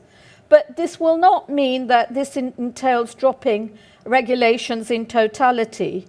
And I do think here is an important opportunity for us to work together, parliamentarians and industry, to see how we can improve them rather than trying to eliminate them completely. So if I can just quote President Enria of the European Banking Authority, the main lesson from the crisis is that the greatest contribution the financial sector can give to growth is to avoid expansion of credit and building up of bubbles. Because when they burst, they destroy real economy and have major impact on the customers and their confidence. Now, I know many people do see regulation as a hindrance to growth, but I think given the financial crisis we've been through, the economic collapse is of greater hindrance. So the belief in the Parliament, and this goes across all the groups, is that we do have to live with the cost. We recognise there's a cost, but that there can't really be a trade-off between regulation on one hand and growth on the other. And this is the starting position of the Parliament on CMU. And that it has to be fully compatible with the current stage of the banking union and should not undermine the need to achieve it. Now, I'm sure you're all familiar with the Commission's view, which is that the CMU should seek to enlarge capital markets to encompass a wider diversity of financial instruments that will be available to a larger investor base and will finance a broader range of investor opportunities. I agree with that it should aim to enhance the efficiency of capital markets, fostering their ability to allocate financial resources competitively to the most valuable opportunities. However, as the ECB stated, we need to design the CMU along the guidelines of competitiveness and efficiency. This means that we need a common framework of conditions to allow capital to flow more freely across borders and for markets to develop and integrate further. And I think we don't need to get too obsessed with full harmonisation. I don't believe in the Parliament we think it's prerequisite to CMU being successful. But the questions that we do have to address, how will we evaluate the success of CMU? Will it be evaluated in terms of greater availability of credit, or should we really be evaluating the benefits for the impact it has for the customer in financial services? And so I do think it's important that we get that evaluation right now. Recognising that financial players are confronted with substantial amount of unjustified national barriers, as are individual consumers. And I meet constituents and others who often tell me stories of cross-border financial products that they want to access, whether it's insurance or bank accounts, but are unable to. So it is of paramount importance that these barriers are tackled, because we want to have an industry that can sell products across borders in all member states securely, and where the customer has confidence that they will be protected. So the Parliament's expectation of Commissioner Hill in his response later this year, that he will address cross-border obstacles. And this is where we need you to get this message across to national governments, because without their support, it is not going to be achievable. But we're going to be giving this message to the Commission very, very strongly, because it's only once we address these difficult challenges and we overcome this that we can really demonstrate the benefits of the CMU to individual consumers and investors. Now, I want to very quickly turn to two main pillars of the proposal of CMU, which are securitisation and the Prospectus Directive, without delving too deeply into them. Securitisation, as it's been debated in the Parliament, is seen as politically quite controversial, but it is a useful funding instrument for banks, enabling them to lend money to the real economy. And it can be a stimulus that could contribute to better risk spreading and it plays a crucial role as collateral. Yet, as I said, despite its potential merits, there are real reservations in the Parliament. And I think the crux is that how can we demonstrate that shifting risks and freeing up capital will automatically lead to increase of lending to the real economy, and notably the SME and the mid-caps. You know, the issue that we have is that loans to SMEs are significantly smaller, and the potential benefits to them, I think, will be more opaque and more difficult to demonstrate. And as I said, securitization does have a bad reputation and is politically sensitive, and so it will be tackled quite with caution in Parliament. So I think the Commission really has to state a clear criteria to distinguish simple, transparent, standardised securitisation, and that we adopt clear definitions and criteria around simplicity and standardisation. Ensuring greater transparency is of paramount importance for the investor, I think, to understand the quality, the credit risk of underlying assets. So I support the idea put forward in the Parliament of setting up a data repository for securitisation that tracks aggregate exposures and flows between market participants, plus monitors efficiency and effectiveness of policy initiatives. Above all, it has to reduce information symmetries and detecting possible emerging bubbles. Now, there are many calls that we've heard for updating collaborations for the Solvency Directive and a clearer definition of infrastructure because of the belief that capital charge is too heavy to revitalise securitisation. Now, we do understand these concerns and need to find some sort of balanced outcome over the coming months. Given the current climate, banks can access cheaper financing through quantitative easing, so securitisation might not be an attractive option. However, we do need to challenge more savings through this instrument and increase access to information, especially on company credibility, SME backgrounds and management structures. Given that 90% of the European economy is supported by SMEs, it is vital for the investors to get a better overview of the financial health situation of these SMEs. And this is where I believe that the review of the Perspective Directive is essential. And I think simplifying its procedures by lifting administrative burden for issuers and accompanying listings, again with a particular emphasis of SMEs and mid-caps, if you have greater transparency, it will be central to reducing transactional costs. And I think that striking the right balance between guaranteeing investor protection and reducing red tape has to be addressed. A greater standardization is needed, particularly in the corporate bond market. Disappointingly, the sector will not make first move due to their concerns over cost. Therefore, there is a view in the Parliament that we have to address this via legislation. And we also need to look at the state of venture capitalism in the EU. Having the right regulatory framework put in place could mean that we could have the next Facebook or Google coming from this side of the Atlantic.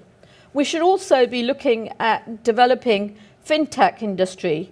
I think that could really change the face of financial market and make considerable contribution to very many customers and consumers, making it easier for them to access finance and also for job creation. Another issue that we need to look at, which is a bit sensitive, is taxation of equity. And we do need to address this difficult issue of treatment of debt is treated differently in different member states. So I appreciate this is not a topic for today, but it will have an important impact on the CMU. And I expect that corporate taxation plans published by the Commission last week would make an important contribution towards a fairer taxation if the CMU is to succeed. So just to sum up, making securitisation more transparent and simple, making prospectus fit for purpose, introducing more standardised documents, tackling unfair tax treatments, and making insolvency procedures greater, more similar across the member states. These measures should boost the existing capital markets, which in turn will benefit the customer and the consumer. And as I said, if we are doing that and want to demonstrate benefit to the consumer, we really do need to look at the new fintechs, because in 20 years' time, financial sector will look very different to what we have now. But to do this, we have to restore the consumer and investors' trust. This is central to effective CMU. And to conclude on a pessimistic note, really, given the debate, as I said, we have on Brexit, I think it is interesting times. If we were, after the British referendum, to stay in the EU, I think the city and the financial sector could be the cornerstone of Eurozone recovery. And we could get CMU working. The city could be seen as the saviour of the EU as opposed to a problem. Thank you. Nina, thank you. And as opposed to saying it's a pessimistic note, let's end by saying that it's a challenge to the city to prove why we can play a constructive role as one of Europe's leading financial centres in stimulating lasting jobs and sustainable economic growth across the whole of the EU. And it's a challenge well made to us here today and for our industry across the whole of the UK. Of course, we started the conference talking a lot about the fact that financial services is a nationwide industry employing over 2 million people, 2/3 outside of the M25. But from a European perspective, financial services is a truly European industry, employing over 11 million people across the whole of Europe. And it's long been one of the great blessings of TheCityUK that we have members who are headquartered or who have major operations in every European member state. And that's allowed us to establish close working relationships, not only with leading members of the European Parliament, but also policymakers in other European member states. And working closely with our good friends in the City of London Corporation, we've been able to establish a network of financial services dialogues that span the whole of Europe these days. I'm delighted that our next speaker, our eminent and distinguished guest speaker, has played a leading role in helping that happen, actually. His Excellency, the Italian Ambassador, has given great support to the Anglo-Italian dialogue that we have established and that is running just so well. And with that, as his eminent biography is on the page. With that, I'll ask His Excellency Pasquale Taracino if he would come to the stage and say a few words for us. Well, ladies and gentlemen, I have the rather awkward task today of speaking as a representative of a Eurozone country in a moment when much of the Eurozone future is at stake. When a situation is evolving by the hour, it's probably not very useful to focus on or to assess every single bit of news coming through. So it's probably best to keep an eye on the broader picture. Now, of course, the obvious question that comes forth vehemently in this situation is, does the situation in Greece really affect the Eurozone? Of course, the answer is certainly yes, and on many levels.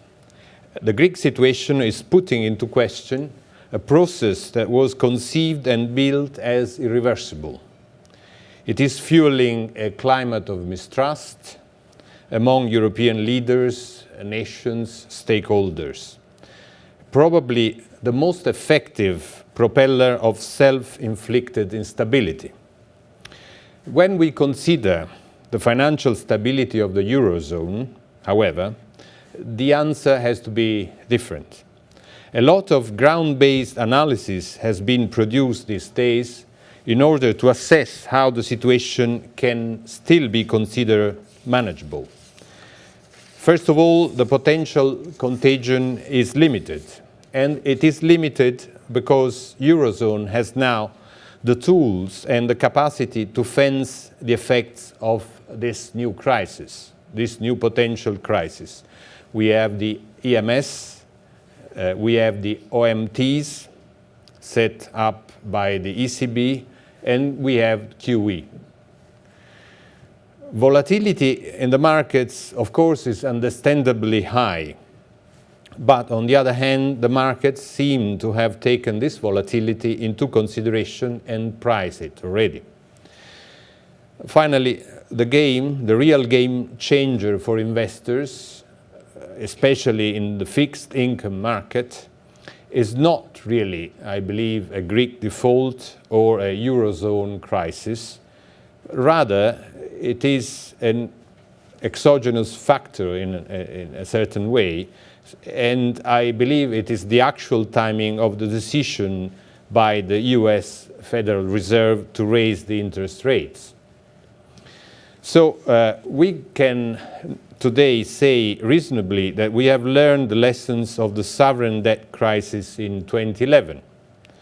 There will not be another case where speculation can affect the financial market stability of a Eurozone country, irrespectively of the good status of its economy or its path of structural reforms. And of course, I have in mind particularly the case of my country. Back in 2011, speculation brought the spread between Italian and German yields, 10-year sovereign bonds, over 500 basis points. Now, the situation of today, as I said, is different. The fundamentals in Italy are right. We have a stable government. We have an ambitious program reforms, which has been constantly implemented, and we have all those tools, the EMS, the OMTs, but above all QE, that will protect us against any possible contagion. But the big picture also implies another question. Would the capital market union be an element of stabilization for Eurozone and Europe? I think it will. In addition to constituting a relevant completion of the European single market, a real capital markets union would, in the words of the 5 European presidents' report on completing Europe's EMU, better distribute adjustments to shocks across the euro area, making the monetary union more robust. Well-integrated and deep capital markets can spread region-specific risk, smoothing the impact of the negative cycle on consumption and investment. CMU would be the first step for the development of a proper stabilization function, financed by a common fiscal capacity, and also an incentive for national and EU-level reforms to foster mobility and create a truly labor single market, smoothing the main differences and reasons of segmentation. It would add the European dimension, which is necessary to achieve successful policy coordination. So it appears very clear, then, that a capital market union makes a lot of sense in many ways, but is conceived as a part of a broader framework, in a framework where progress must happen on other 3 fronts: a genuine economic union, a fiscal union, and a political union. More integration is therefore needed, and similarly to the addresses of the 5 presidents' report, This is an appeal which is directed to the euro area, but welcomes the support of all EU members, of course, including the United Kingdom. Can the city be active in support of the path towards a better integration? I believe it can. But in times where levels of trust are low across the political public, the most effective promotion of a real capital markets union is probably to be done by stakeholders like consumers' organizations, SMEs and unions, rather than banks and financial institutions. Italy put a lot of effort into promoting an effective capital markets union as a part of the completion of the European Economic and Monetary Union, as well as part of the completion of the European single market. And we engaged, as Chris Cummings reminded us, we engaged widely with our British counterpart in a multi-stakeholder approach. We consulted and cooperated not just with government entities, but with the regulators and the financial operators.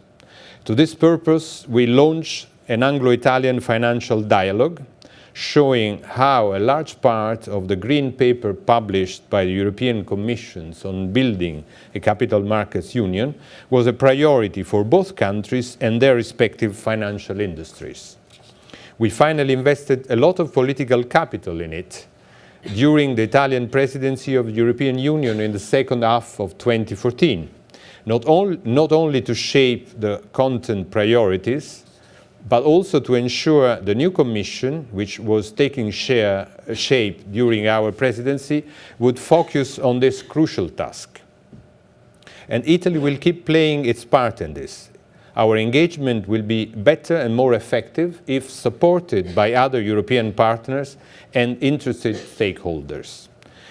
This is why I'm convinced that the most vibrant financial industry in the world, the City of London, can be directly proactive in granting a more balanced and long-term UK perspective of what really more integration means. Supporting the Eurozone and acting as an active promoter of a real capital markets union in Europe may not be enough if we lose the overall picture and consider it as a standalone objective. It will only work if part of a broader commitment to integration, cooperation and leadership. And let me say on this that, of course, I do realize that integration is not a popular word in this country. But if we speak of a level playing field, I think you do realize that you need some legislation, means some rules that establish what the measures, the dimensions of the playing field should be. You can't, I've said many things on the importance of a bottom-up approach involving the industry, the stakeholders, the consumers, but then they are the players and we want them to play according to their skills, their ability, but we need some rules for the playing field and rules must be integrated. So you see that not always integration is a negative concept. Of course, we don't need over-regulation, we don't need unnecessary rules, but we need rules. And also, again, this is probably a concept not necessarily popular here, we need some sort of common supervisory mechanism, a supervisor of this playing field. We need a referee. So the Capital Markets Union to work, again, as a single market, needs someone to say if the rules are being respected. This is something that I've repeated many times here in London. When we speak of single market, and this would be, of course, an important complement, an important part of a truly integrated 800 million consumers market, 500 in Europe, and hopefully if we achieve a TTIP, including some financial aspects, 800 million consumers. We have strong competencies for the Commission when it comes to competition. But there is no real referee when it comes to the single market. There is no one who is able to say, to sanction, to name and shame a country or an industry which is not respecting the rules of the single market. So when we think of establishing a single market, a common capital markets union, we also have to have in mind that this will be, at a certain stage, necessary. I've often heard one argument here used by London-based financial operators to promote a closed capital markets union. It is that companies in Europe can find it comparatively harder to tap into the capital markets and access other financial sources than companies in the United States. And this is true, but if we want to keep the US as a benchmark, we may also find useful to remind ourselves of another meaningful story. When Admiral Michael Mullen, in his capacity of chairman of the Joint Chiefs of Staff, addressed the US Congress in 2010, he pointed out that the most significant threat to the national security was not terrorism or the new asymmetrical challenges in remote war theaters or the emerging of confrontational players in the global scenario. It was financial instability. Granting financial stability to a European single market is no longer a policy that can be pursued with domestic means only or narrow-minded approach. It requires trust, cooperation, and leadership. And in a more integrated European single market, I'm sure that Capital Markets Union will be a crucial step towards financial stability and growth. Excellency, thank you very much indeed for those words. Now, we are tight for time, so I'm going to move us on to our next panel, another distinguished gathering. And Philip Cogan, the Buttermore columnist from The Economist, is going to chair us. Philip, would you introduce your panel, please? Good morning, everybody. I shall try and be ruthless and get us back closer to time. So we're here to talk about financial technology and the way it can change markets. And as Edward Bonham Carter in the coffee break remarked with his usual perspicacity, it's a nice irony to be talking about this on a day when British tourists are being told to go out to Greece stuffed with cash because the ATMs won't work and their credit cards won't be accepted. So we haven't quite made it to the promised land. It's another nice irony, having already heard a talk about how Europe should welcome new technologies, comes the day after the French arrested two directors of Uber for daring to break an established cartel in the French taxi market. So perhaps Europe isn't quite up with the idea of changing technology. But technology has disrupted many industries, telecoms, music, films, and most regrettably journalism, and it's going to disrupt financial services as well. Goldman Sachs estimated that there are business areas worth around 4.7 trillion that could be disrupted in the next 10 years or so, and a wide variety of areas from payment systems to acting as intermediaries between savers and borrowers, and between, of course, fees and in asset management, which is an area close to my heart. So we have a distinguished panel, and I'm going to ask them to each speak in turn. On my far right is Charlotte Croswell of NASDAQ Europe. Next to her is David Benson of the home team, Nomura. Then we have Daniela Peterhoff, who's come from Oliver Wyman, and John Griffith-Jones of the FCA, who will be the last to speak and will magisterially explain how all this is going to be regulated. So let us start off with Charlotte. I'm just going to caveat it, I'm only talking about US here, so I'm not under European regulation. And I think, when we look back at NASDAQ being founded in 1971, that it's still in our heart to this day. It is a startup. We act sort of like entrepreneurs, hopefully every single day, because we went in and disrupted the US market by trying to get listings to move over from New York Stock Exchange and move away from ringing that bell, which still curses us to this day, I think, that bell. and come and list on our exchange. And it's quite a dynamic organisation to work for. Certainly from what my background was, I found it quite a change when I went to work there, which is over 10 years ago now. But when we look at how we develop our business and how we support companies on our markets and everything else we do across all our markets, we constantly look at where our strengths are and how we can then develop our business on the back of that. And when you look at what's been happening in the US, and I really am going to talk about our US experience here on IPOs and pre-IPO companies, it's quite interesting the opportunities I think that we've been presented with, and that's been a mixture of regulation and more recently I think some new technology coming in. Bear in mind we were an electronic market. NASDAQ, for those who don't know what it stands for, I'm just trying to get this right, is the National Association of Securities Dealers Automated Quotation System. So that will tell you exactly what it was. It was there to bring electronic markets to exchanges in the US and help fundraise. When we look back at in 2011, there was an important regulation, the US Jobs Act.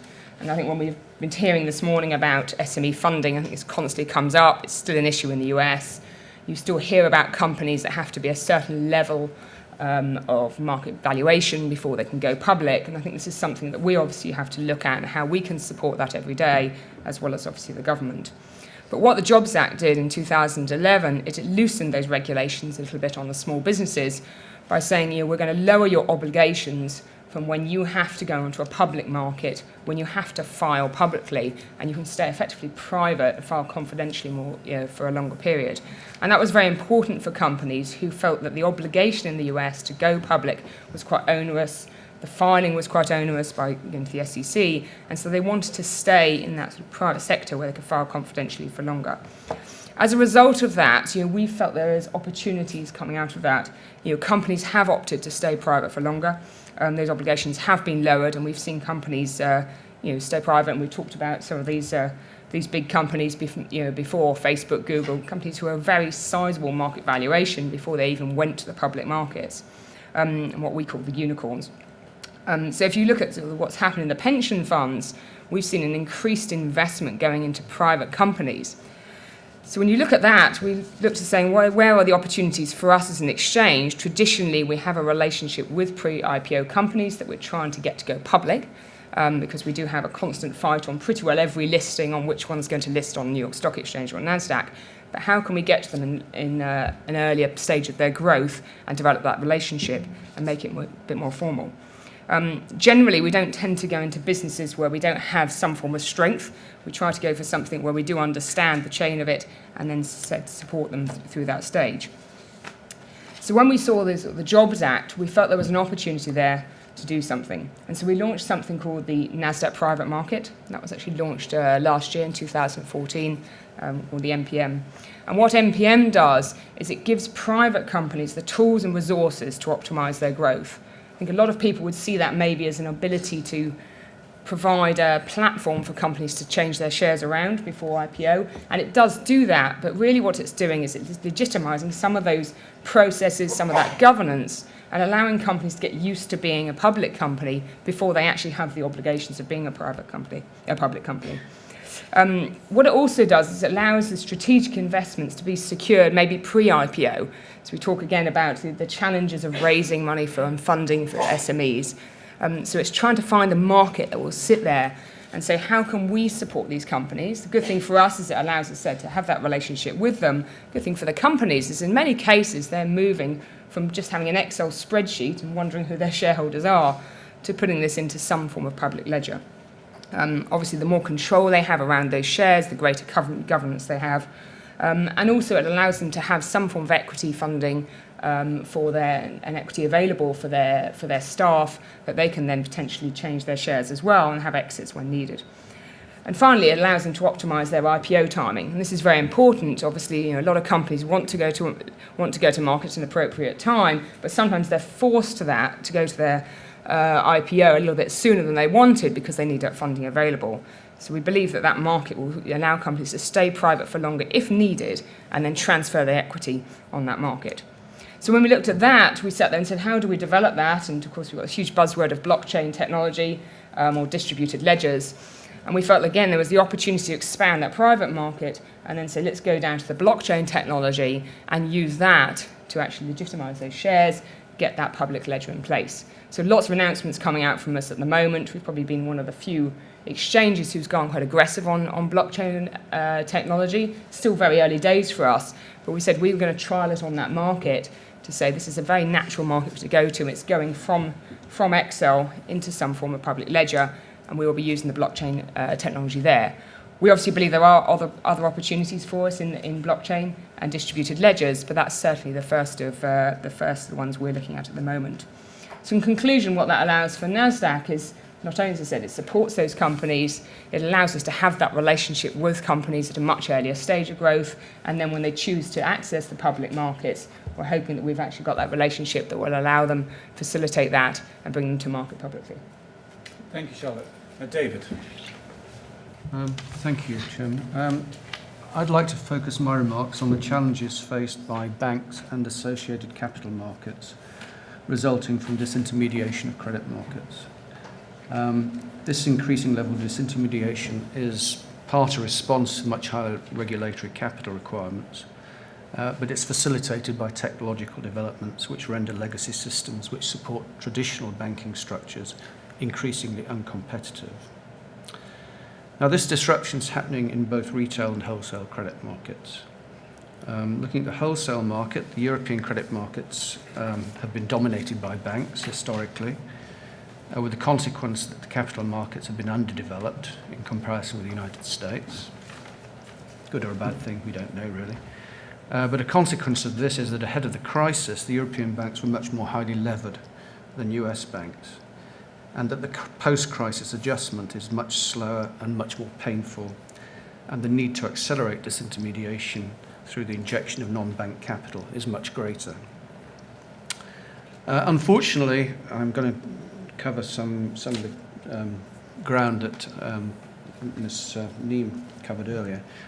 This increasing disintermediation in Europe has been inhibited by the perception that a major tool for disintermediation, namely securitization, was a primary culprit in the crisis. And this is reflected in both capital adequacy requirements in banking and insurance, and a lack of appetite amongst investors burned by the excesses of the crisis. But these knee-jerk responses do not reflect reality. There was undoubtedly abuse of securitization technology ahead of the crisis, but it was predominantly associated with US subprime mortgage assets. Plain vanilla securitization of European assets, be they credit cards, residential mortgages, or SME loans, all performed well. And these are precisely the asset classes that, if securitized, would boost European credit market disintermediation, accelerating economic recovery and the recapitalization of the banking system. Now, thankfully, the regulatory and political debate now recognises that securitization is part of the solution, not part of the problem. Both the Bank of England and the ECB have sponsored this change, and I believe it will shortly be reflected in a change in capital adequacy. Allied to recovery in securitization markets, other sources of non-bank capital, including corporate bonds and private placements distributed to insurance companies and pension funds, and the recycling of bank legacy assets to private equity funds, are providing a useful boost to credit markets. A recent Alan Overy survey of just over 200 West European corporate finance executives produced some striking findings in this regard. According to respondents, 41% of their corporate debt is now provided through alternative finance channels. And while the value of loans in Europe last year exceeded that of 2008, new lending from banks is down 42% over the same period. Allen and Overy conclude that the trend displayed in these figures is that banks are continuing to play an intermediary role in financing, but that the money is coming from an ever-increasing variety of sources.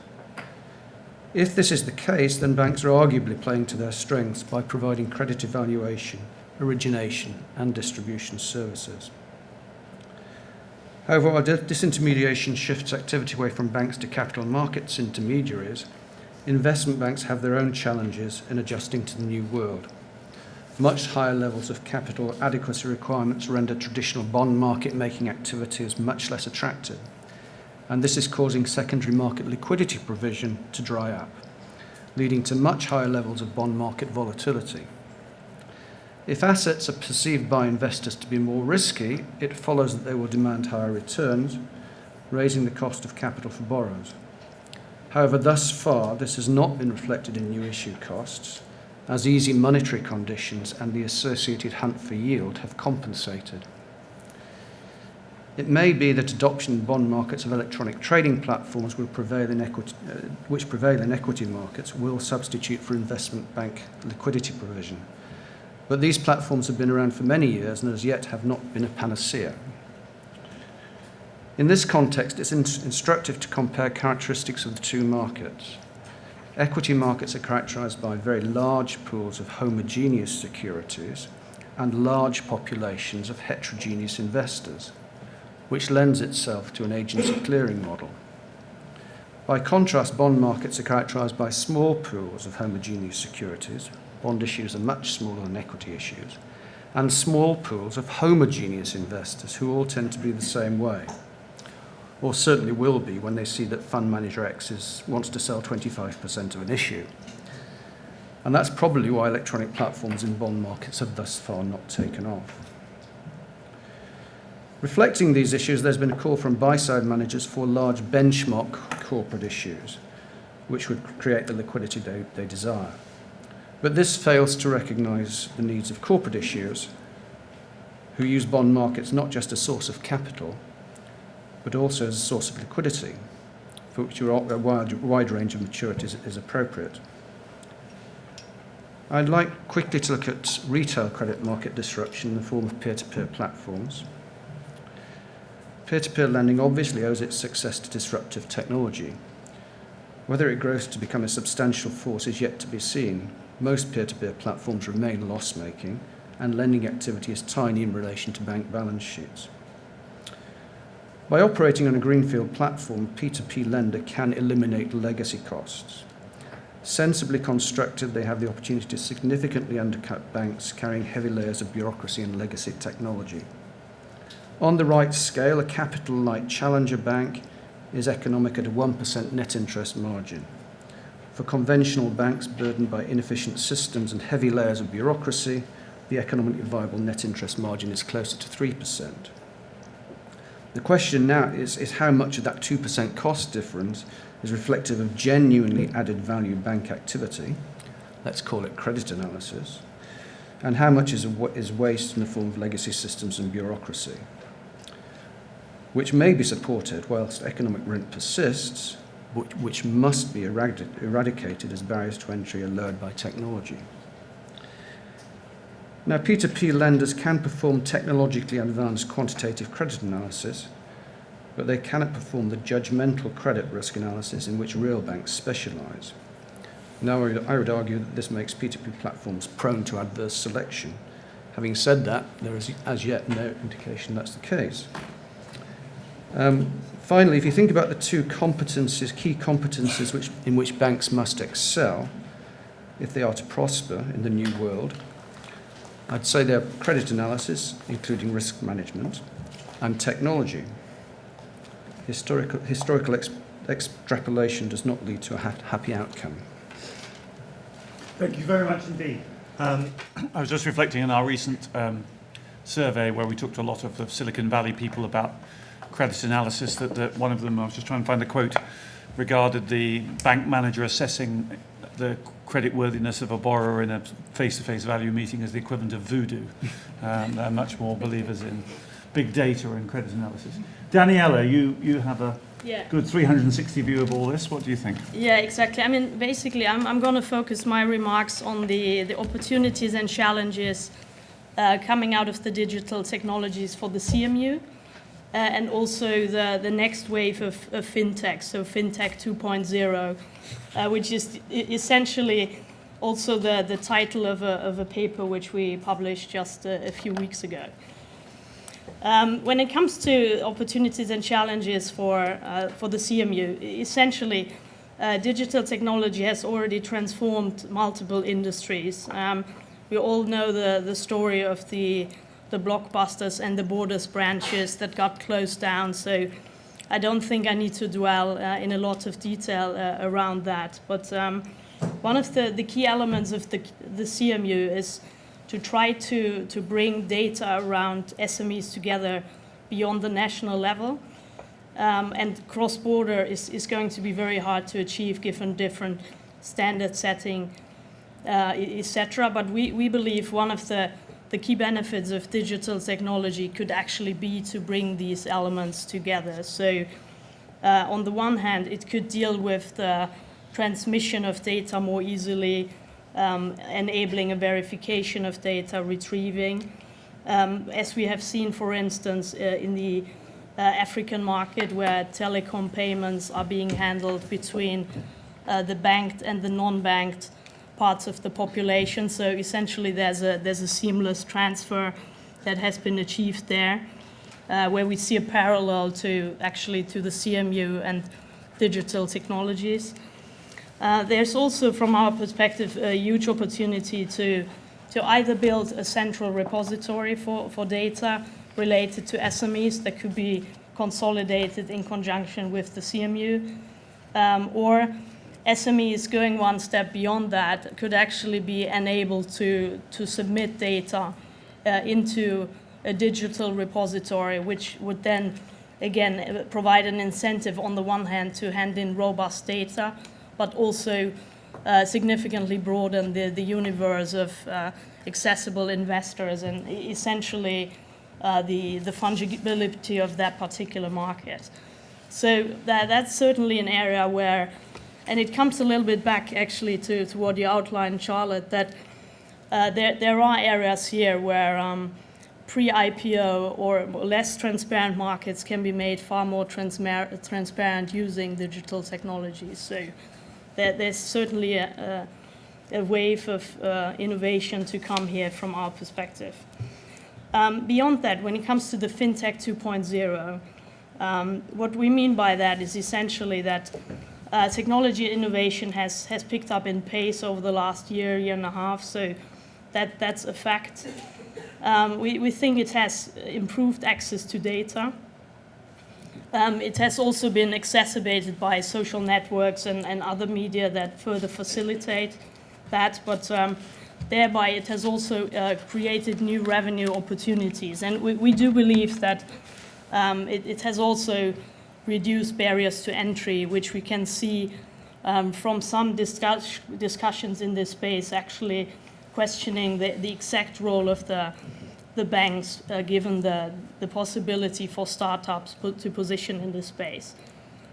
So what are the key benefits? From our perspective, there's certainly a greater possibility for market globalization here, given the new technologies. We also do believe, especially in the current low interest rate environment, that innovation overall is benefiting. And there are some, let's say, nimble online platforms that do compete with financial services companies, particularly in the banking space. But essentially, if we come down to the overall effect, we still believe that many players don't really perceive the fintechs as an immediate threat or a disruptive force, rather an add-on that will help the industry move to the next level. So I'd note that by Oliver Wyman's count, 57% of the 100+ companies presenting at the Finovate conference in the US last year were vendors or partners of traditional financial institutions. Only 14% were new entrants, where we would say that they're actually tapping into areas that are already covered by financial institutions. So that means that for banks in particular, we don't see a need to change the entire business model, but we do think that cooperating with fintech companies will help them a great deal to leverage the digital innovations. And we're also coming again back to the market infrastructure area, which is actually my home turf.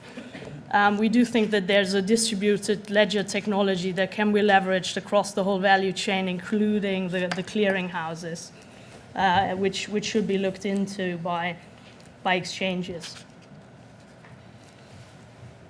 So these are the key observations from our perspective. Last but not least, I also wanted to hint to one innovation that we can see in the current press, where actually it seems like there's now a Greek crowdfunding initiative at the moment. So we're receiving counts from my team at least on how much has already been input there. So you can see the immediate effect of on the European Union.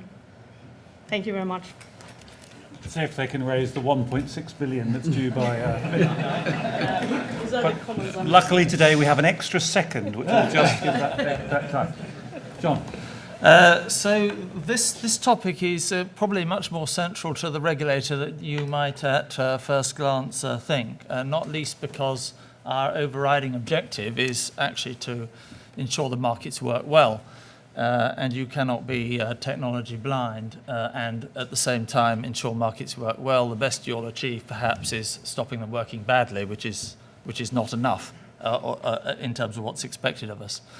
So let me highlight a couple of specific things that we are doing, really to illustrate a state of mind, and then develop that a bit on the FCA's current thinking.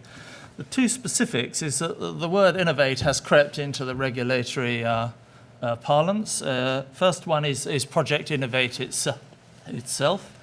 We were aware that there are a lot of high-tech, particularly businesses who have good ideas, but are very unfamiliar with the regulatory landscape and its various complexities, who essentially need a bit of help in getting going.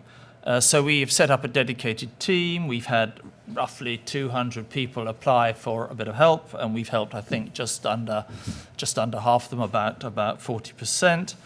I don't want to oversell this. This is not us, as it were, helping them to make a lot of money.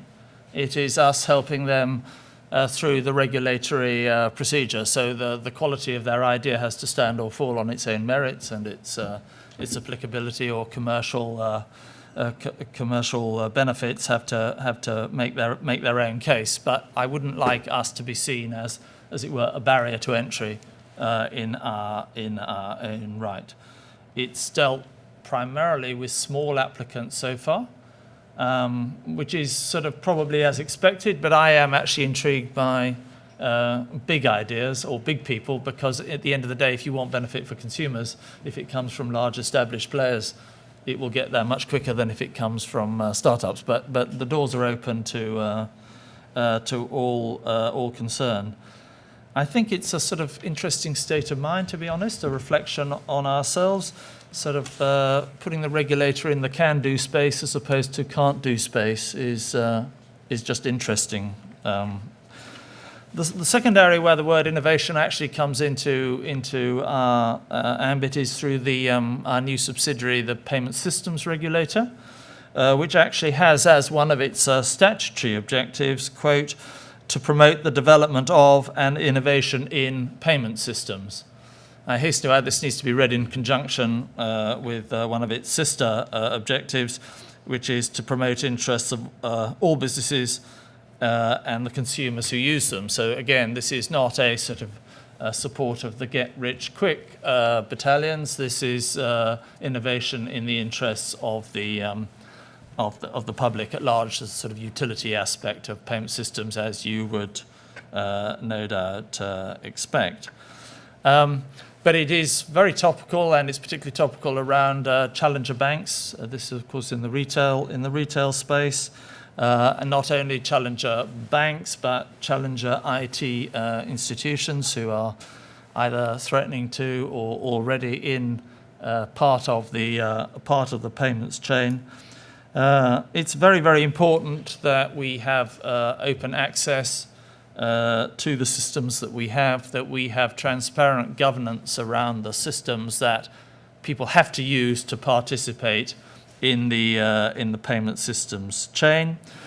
We are in the process of setting up a payment strategy forum, which is a crucial component of taking the payment systems forward, because the regulator, notwithstanding all its many virtues, is not probably going to design the next big thing, but to facilitate its happening. So we need a group of people to guide, steer, prod, push, and pull the innovation along as we as we get going. But what it will definitely have to involve is the regulator working extremely closely with the industry.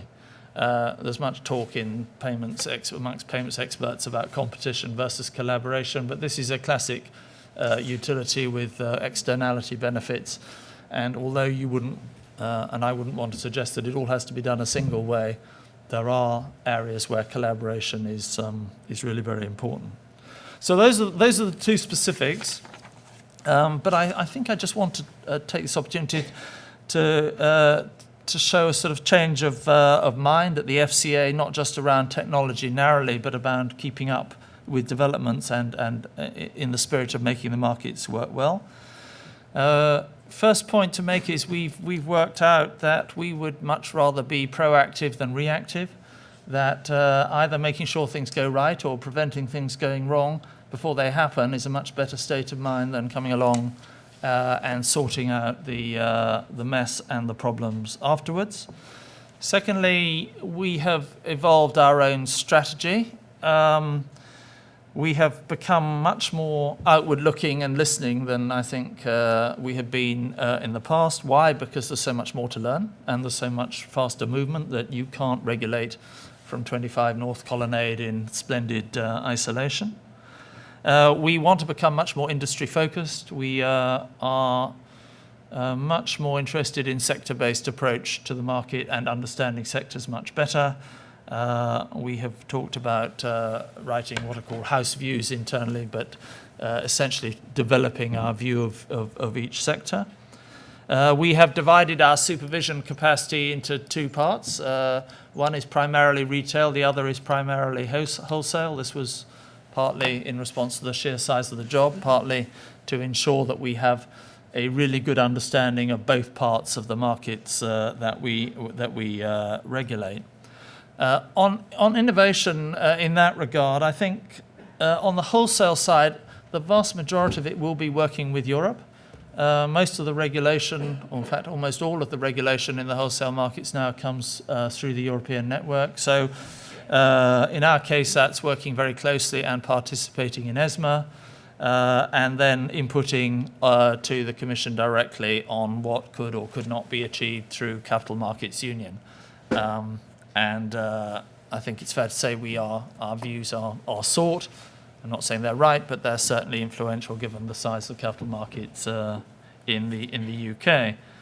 On the retail, it's a mix, but there's a certain amount of domestic activity. So we have made decisions around crowdfunding and peer-to-peer lending.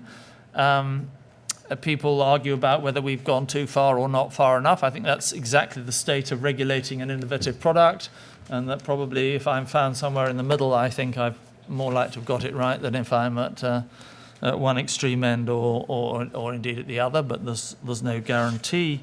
There's no guarantee there. We have had to grapple with payday lending, which was itself boosted by technological developments, but not in an altogether altruistic fashion.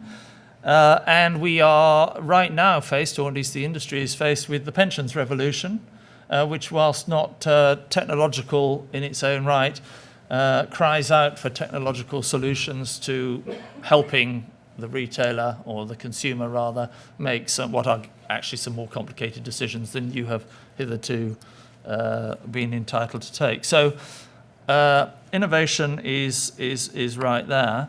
There is, of course, a huge but, Philip, which I'm sure you'll ask me about if I don't try and deal with right out front. It's not so easy for the regulator because we're not going to be thanked for either allowing the system to fall over or for technology to, shall I say, take advantage of the consumer in an unscrupulous fashion. So we have to balance this progress not being the guys trying to carry the red flag in front of the early motor car with not allowing people to drive down different sides of the road at the same time and causing a crash for which we will undoubtedly be blamed, whether or not it turns out really to have been our fault. That's your role in life. I want to throw it open to questions in a minute, but I just want to ask one question before we do that, partly inspired by Daniela's BlackBerry, which is flashing front of me to the left, which is that there are many technologies which seem to be very successful and then 2 years later or whatever completely disappear because people are unprepared for the change ahead of them. And perhaps financial services is that way, that many people operating in the industry have these old, very costly models that are about to be completely taken away. Or is it the case that finance is a more sophisticated version of French taxi drivers in which, rather than rioting, they have the lobbying power to create barriers to entry to stop finance for new technologies from disrupting? Charlotte, where are we on that spectrum? Are you worried that, you know, in 2 years' time, somebody will have eaten your lunch?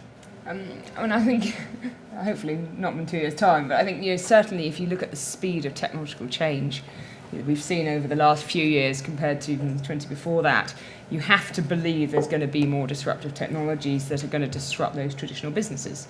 And you know, if we take Uber as, you know, as a good example, a lot of people have looked at the valuation of Uber. Is that going to be the one that, you know, takes over, or is there going to be something else that follows that model and breaks open the whole of that, you know, the black cab environment, the French taxi drivers, etc. And you have to believe that maybe, you know, I don't want to be close to this, but is Uber going to be the winner, or are they going to actually go and see another 10 different companies, you know, set up and challenge it? And the technology, you know, changes that we've seen, you have to believe that's going to happen. Now, finance, you know, because of the regulatory environment, and I should defer to John, you know, because of the regulatory environment, you know, that makes it a little bit more challenging. The barrier to entry is certainly higher. You know, it's not just a matter of creating an app and getting a bit of crowdfunding and then starting a new market. But I certainly believe that technology does give you opportunities, but also you have to be constantly looking at protecting your business and working out how you innovate before someone does it before you. David, young people don't go into bank branches. They do everything on their phones. Apple Pay is just emerging. So, will banks, big banks like Nomura, be around in 10, 20 years' time? Well, we're not a retail bank, at least not in Europe. So we're not in that space. Banks will be very different in 10, 20 years' time, there's no question. But the barriers to entry are enormous, and they've got higher as a result of the crisis. The cliche is that regulation is for the regulated. Doesn't feel that way at the moment, I have to say. But it does create barriers to entry, and that kills competition. There's no question about that. And if you look at the wholesale markets over the last 6 to 7 years, they've become more agglomerated, principally as a result of regulatory and capital requirements. Don't feel particularly qualified to comment about the retail markets. I'll pass. Okay. Daniela, you were saying that actually there are relatively few new entrants to the market, but what about the Apples and the Googles and the Facebooks with their amazing insight into people's lives? They have the data that tell them what people are doing all the time. Aren't they the real threats to the established industry? I think they are in some sense, but I do think that most of those business models lack a few elements to service the clients directly. So either they lack a specific offering themselves, or sometimes they lack the direct client access. So I do think that many of those function very well as an intelligence for the established businesses to get closer to their clients, like, for example, mortgage lending, where you can actually pull together the relevant data with respect to an individual from multiple sources. And you can do that leveraging exactly the sorts of technologies you mentioned, but you would still need, for example, a credit function or a process to then service the client, just to quote one example. And I do see the same sort of setup, for example, in the capital markets, particularly market infrastructure world, where you do need an access to the buy side or an access to the banks to then process the security. But you of course, you benefit substantially from having a more consolidated database, for instance, or easier intelligence on individuals or intermediaries, definitely. And John, your predecessor body was much criticised for kind of worrying excessively about consumer protection in the run-up to 2007 and over-regulating some parts of the industry when shadow banking was emerging from, from nowhere, as it were. How do you sort of keep an eye on the pen of wolves that you might see as the core people you're regulating, and whilst allowing for the fact that new threats, new types of players are emerging all the time? So I think it's been made easier by splitting the old FSA into two, because it was trying to do two jobs at the same time, the prudential and the conduct. So having half as much to deal with, doesn't feel like half as much, I have to tell you, but seems like to be working pretty well. And we just have to balance. There's opportunity and threat, and I guess that's the skill of doing the job well. Who regulates Apple Pay? So this is a very interesting. And it depends precisely what they do and how far they come, because it is undoubtedly the case. I think probably universally agreed that the people like Apple and Google are pretty good at IT, and possibly better than banks. So if they are in the space of processing the payments, and I'm now in the sort of payment system, as opposed to holding on to the money, they're probably as good at doing it, or possibly better at doing it, than in the past. If they suddenly want to become a bank in the sense of controlling deposits, that's a very different. That's a very different business. So if they stick to the payments infrastructure, the extent of regulation that applies to them, which will depend on how far they come into the space, will be quite light. And what they're really wanting is access to the pipes and wires. It is quite interesting that, as I understand it, most of the applications that they're bringing are going to operate on the rails of the existing core piping system in the UK, CHAPS, BACS, fast payments, and this is a very interesting and should not be. We shouldn't look over this. That at some point those systems themselves will need replacing. That's not my primary responsibility. That sits with the Bank of England. But all technology has a lifetime. So what replaces those will be a very big question. But in the meanwhile, what they're so good at and so agile at is using the front end to produce a customer experience which is much better, essentially, or different to what we have at the moment, without them having to invest in the pipes and wires infrastructure. But when it comes to the sort of divvying up for the next generation, this argument, or at least this debate, will become considerably more interesting, and who's in and out of the regulatory club will take on new significance. Well, isn't it the big increase in electronic payments which is putting the existing payments infrastructure under an enormous amount of technological pressure? It's falling over because there's too much of it. I'm not sure that that's correct.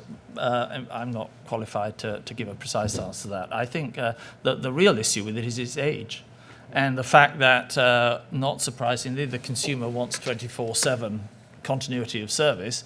So anyone coming and tinkering, saying if we tweak this and move that, it's all got to be done, in the 1 second that you're allowed to have downtime, and therefore the tendency is not to change it. But the problem about that is that lasts for so long. You've got layers upon layers of fixes, and at some point, someone's going to have to do some renewal work.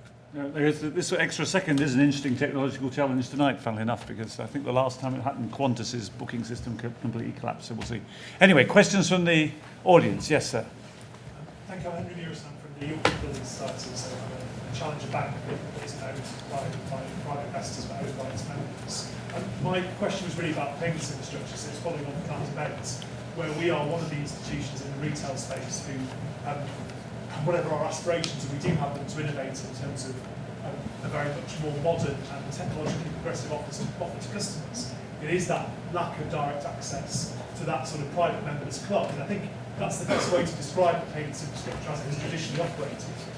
We have to go to one of the old boys to get access to that club, and I think the fact that the new payments regulators make clear we've broken open is absolutely right. But I think it's fair to say that there is a long distance between the fintech revolution and the old realities of British banking, in that there are lots of people who wanted to innovate over the years, but they haven't been able to do so because the rules of the game have prevented them from doing so. I think the window of opportunity now is for the first time, new entrants are going to get the same rights and the same opportunities as established players, and that is going to change the game, because suddenly it will matter what your business proposition is, how innovative you can be, not what your existing market share and ability of control over the systems. I think that's one for the regulator. Yes, the less said the better, because I think you largely said it for me. We believe that access is absolutely central to this. The whole question of what price has to be talked through, but that's got to be fair and reasonable. These are the words. But essentially, we must make it possible for a challenger bank to operate on the pipes and rails, either as a direct member, if that really is in your economic interests, or as a subcontractor, but on reasonable terms that don't disadvantage you from pursuing your business model. Another question. I'd like to pick up, if I may, actually on the pipes and rails point you made, John, but also in relation to what Charlotte was talking about, which is because she discussed blockchain, and I have to say I think NASDAQ has to be commended. They're one of the foremost public exponents of the use of this new technology, which will ultimately displace the pipes and rails. I don't think it's going to take quite as long as everybody's anticipating for it to do that.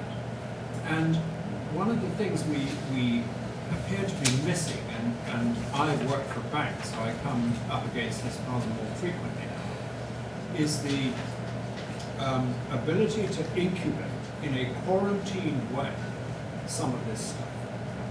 The conventional wisdom amongst the regulated industry is be very careful about this stuff and try not to touch it, especially if it's got words like Bitcoin attached to it, which blockchain, cryptocurrencies are an integral part of the distributed ledger technology.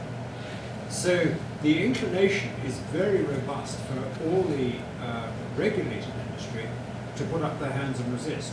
Now that is producing something of a block to innovation. I'll give you one specific example. It's very difficult for the banks to open bank accounts for customers who play in this particular field, the innovators who play in this field.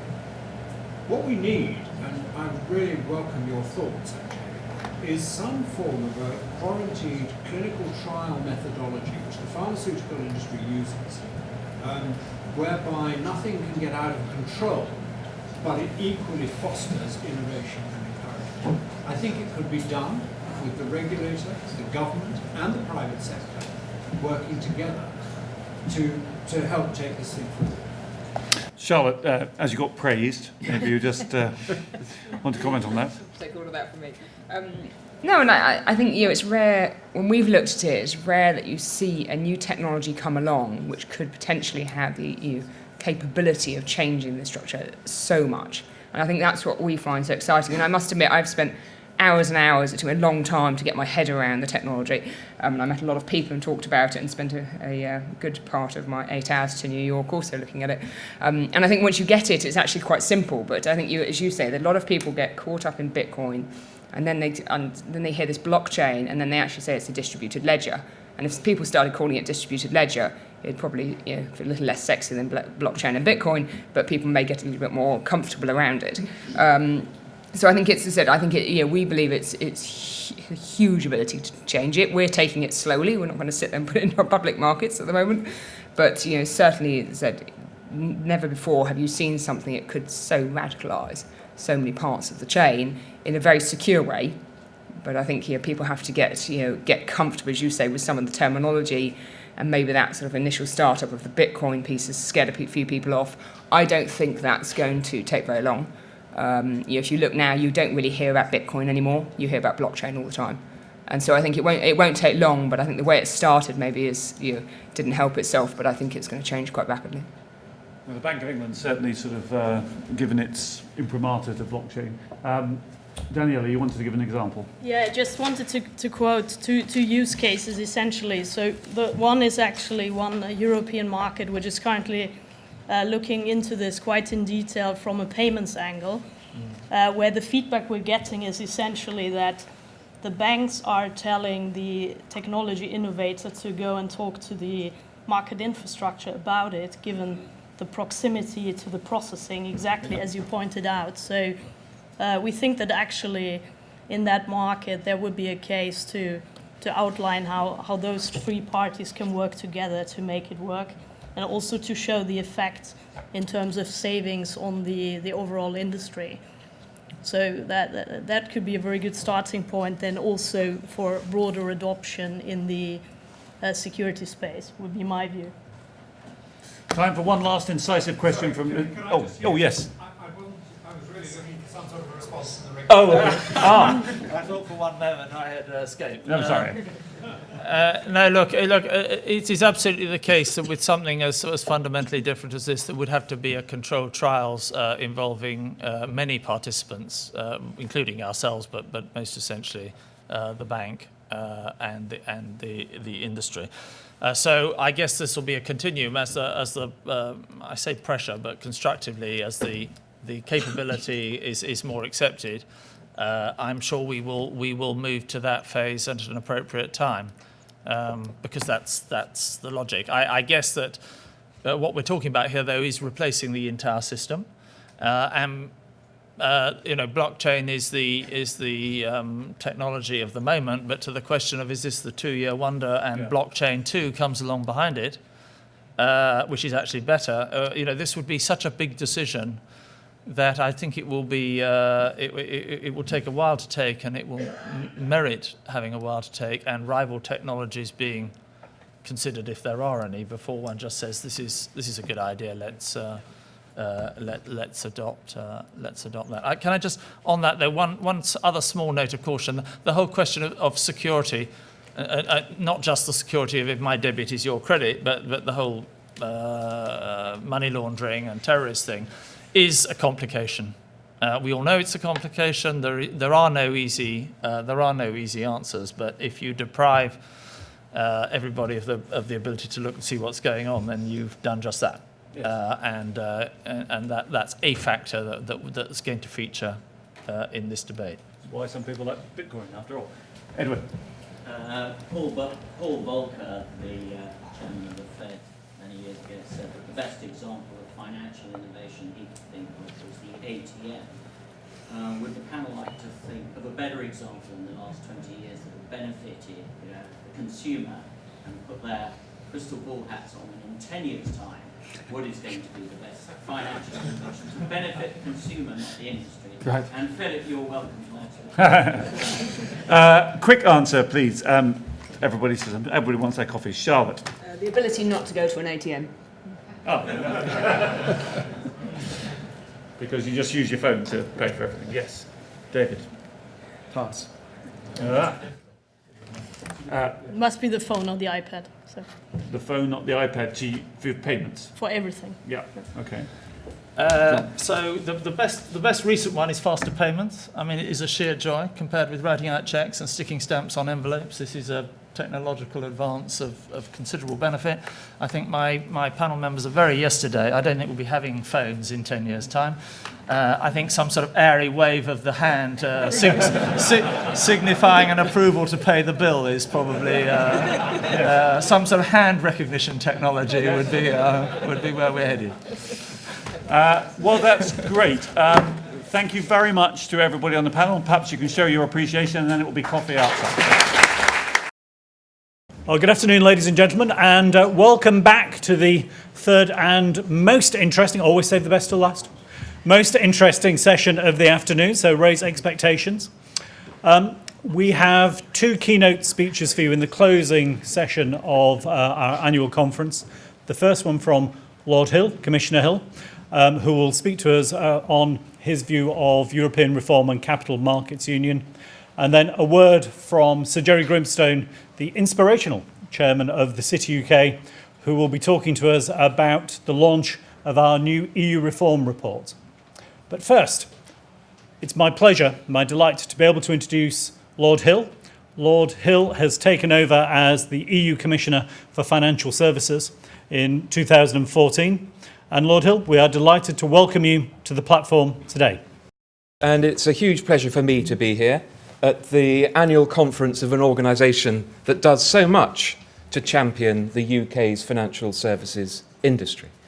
And of course, there is a lot for you to champion.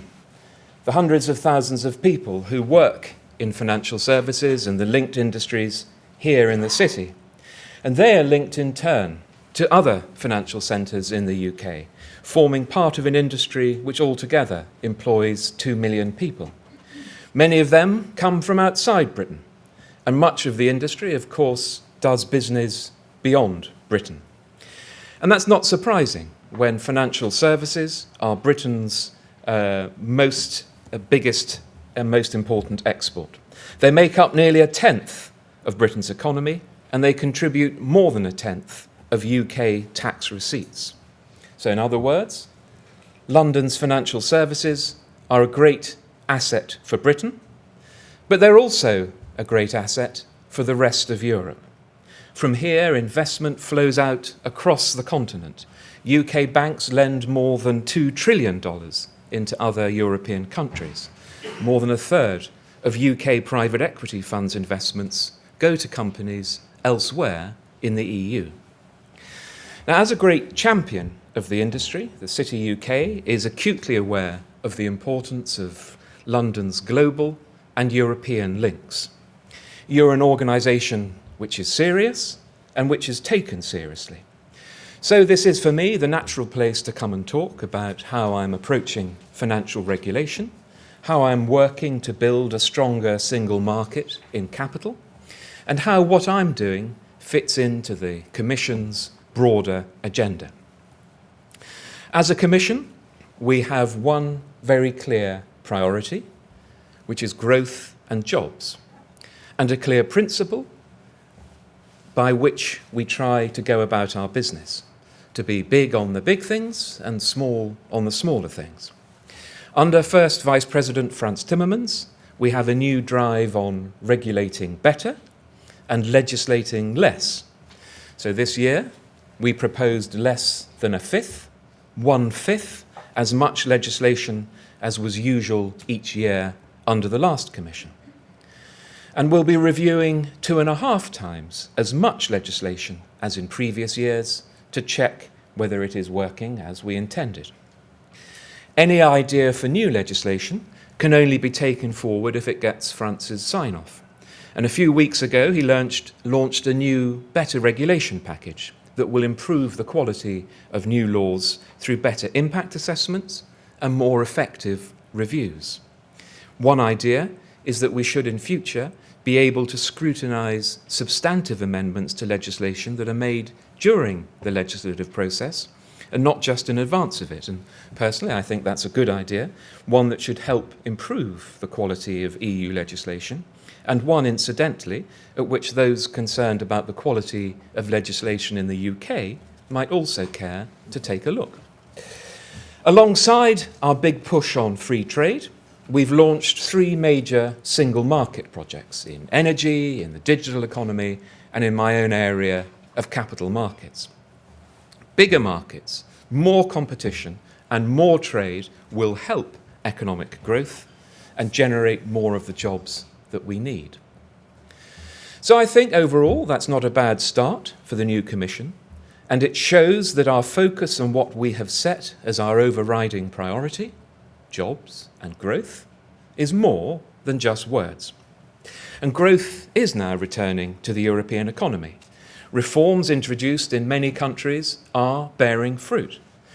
And that's why the situation in Greece, where growth had also returned last year, is so frustrating. Since December, our priority has been to find an outcome that supports growth and jobs there. And throughout this very difficult process, the Commission has explored all possible avenues to take on board Greek concerns and to find a fair deal with the Greek authorities. At the same time, and I think that President Juncker was absolutely right to stress this yesterday, it's been essential to try to find an outcome that could be supported by the other 18 democracies in the Eurozone, lending billions of their taxpayers' money to Greece. It would therefore be quite wrong to portray this, as some are trying to do, as bureaucracy versus democracy. The interests of all democratically elected governments involved need to be taken fully into account. And I know that many on our side, including Jean-Claude Juncker, and many in the Eurogroup, feel that it was the Greeks who walked away from the table, who walked away from compromise, including as late as last Friday night. So I know that President Juncker is keen for this part of the story to be told, so that the Greek people understand, ahead of their referendum, how flexible we have been, and how determinedly we have worked, and are still prepared to work, for an agreement. Now back to the single market, a market of 500 million people spanning 28 countries. And perhaps it's just worth reminding ourselves of why the single market, in the words of Seller and Yateman in 1066 and all that it's a good thing. Why is it a good thing? Well, because trade within the EU has more than tripled since 1992, growing faster than trade between the EU and the rest of the world. And in this job, I get to hear a lot from businesses who are clear about the benefits of being part of the single market. EasyJet, for example, said that their business is a product of the EU's deregulation of Europe's aviation market, without which, they say, we would not exist. Single market legislation has cut the time it takes to get market authorization for pharmaceuticals from up to 5 years per country to 1 year for the whole EU. While in the car industry, moving from separate national approval systems for new car models has cut the cost of developing those models by 10%. And just today, we've announced progress on getting rid of roaming charges within the EU within the next couple of years. The right to offer goods and services throughout the EU has also helped advance London's position as the financial centre of Europe. To take just one example, 2/5 of all euro-denominated foreign exchange trading in the world happens here. Being part of the single market has made Britain a launchpad for worldwide investment into Europe. By value, almost a fifth of capital investments destined for Europe come to the UK. And in one survey carried out by the British government, half of all companies investing in the UK cited membership of the single market as a reason for doing so. Over half the UK's stock of foreign direct investment comes from other EU member states, and the EU is Britain's single biggest market for the export of its financial services. Now, many of those single market benefits, I know, are today taken for granted. They seem part of the background. But whether it's cheaper flights, cutting the cost of innovation for vehicles or pharmaceuticals, or attracting investment from across the world, those benefits have helped make the British economy what it is today. Being in the single market is, of course, about more than just having access to it. It means having a say over its rules, something that non-EU governments, which have to pay for access to the single market, understand only too well. I also know from the British businessmen and women that I've met, whether in services or in manufacturing, how important they think being in the single market is for their business's future. Now today, as we've just heard, the TheCityUK is publishing its proposals for more competitiveness in a reformed EU, and I'm very much looking forward to hearing about them from Sir Jerry in a moment, and I will be listening carefully to the case you make. Given the rising challenge we face from the new economies, given the huge demographic challenges we face in Europe with an ageing population and the increasing cost of social services, we clearly have to be more competitive. That necessity and the imperative to encourage growth and jobs drives my approach to my portfolio and indeed to financial regulation. Over the last 5 years or so, we had to legislate at speed while the fires of the crisis were burning all around. And as a result, our financial system today is stronger, it's better regulated, it's more resilient, and no one is putting that new framework into question. But if you have to legislate at speed in the middle of a crisis, you cannot be expected to get everything 100% right. And the economic context in which you regulate changes too. So if 5 years ago the biggest threat to financial stability was the financial crisis itself, I think today the biggest threat to financial stability is that lack of growth and jobs. We need to encourage investment in general and long-term investment in particular. It follows, therefore, that we need to look at all the factors that affect it and make sure that we've struck the best possible balance in our rules between managing risk on the one hand and enabling growth on the other.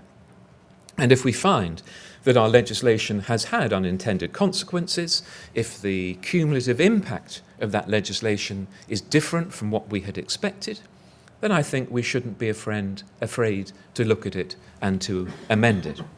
So I'm taking the same approach in my portfolio as the Commission is taking as a whole. Less new legislation and more reviews of existing legislation. So I see jobs and growth in a more competitive Europe as my core task, and the single market as the context in which I work. More than 50 years after the Treaty of Rome made the free movement of capital one of the EU's 4 fundamental freedoms, that market in capital is not yet complete.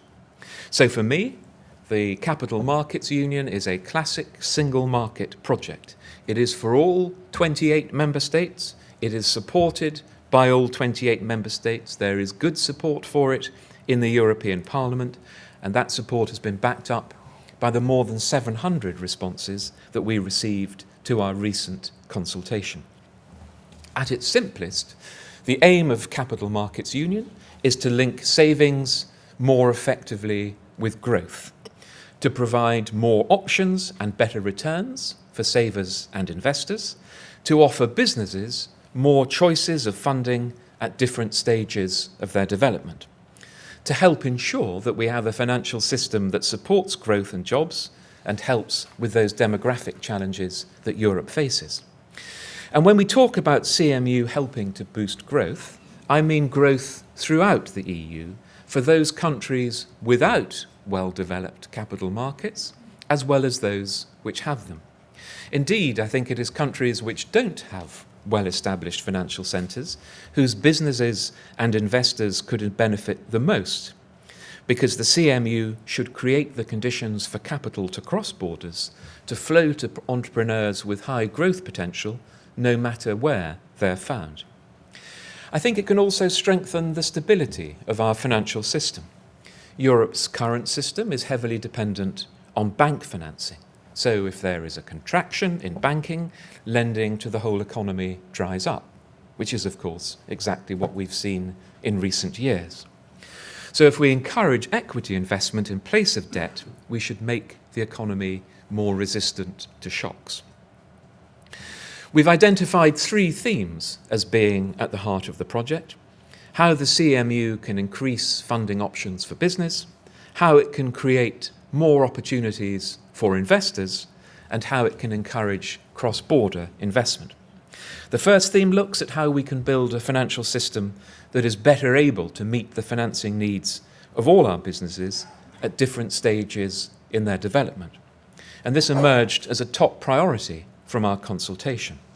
So we'll look at how we can strengthen some key links in that chain on angel investment, venture capital, and other forms of finance like crowdfunding. We'll review the TheCityUK regulation. We'll investigate how to eliminate passporting barriers to funds raising capital across Europe, and we'll support the development of the private placement industry. We'll also review the Prospectus Directive, which governs the information a business must provide when it offers securities to the public.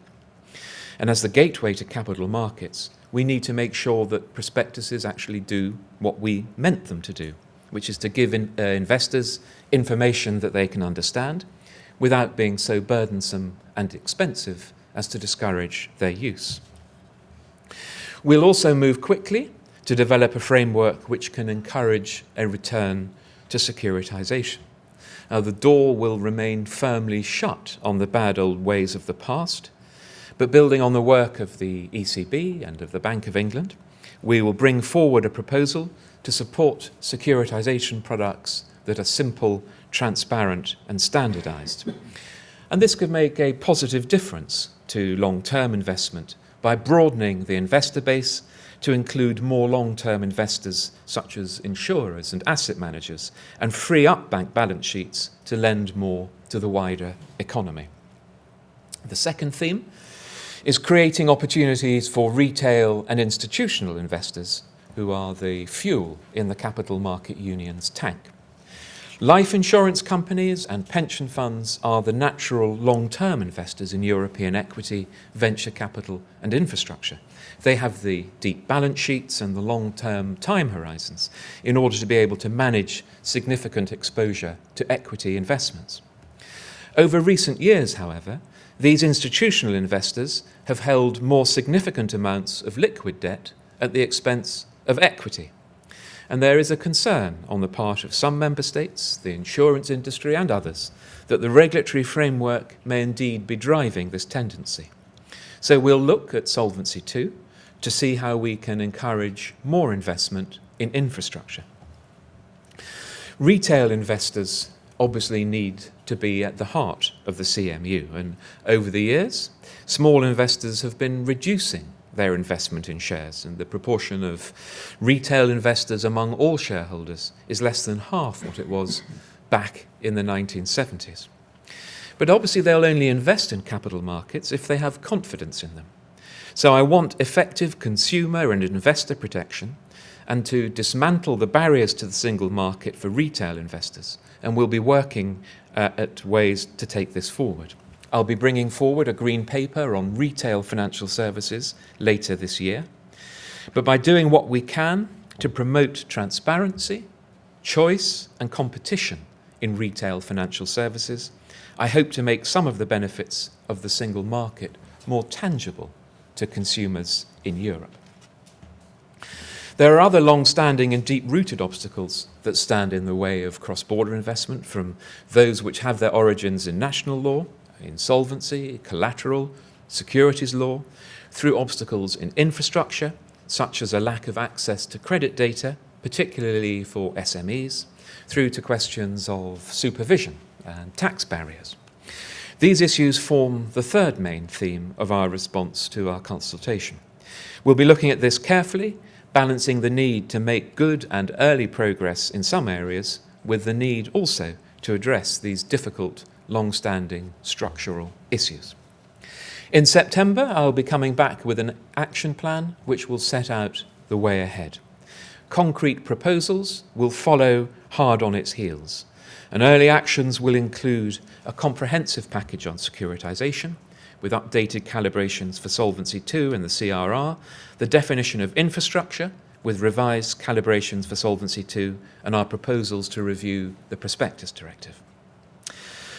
So what does CMU mean for the City of London?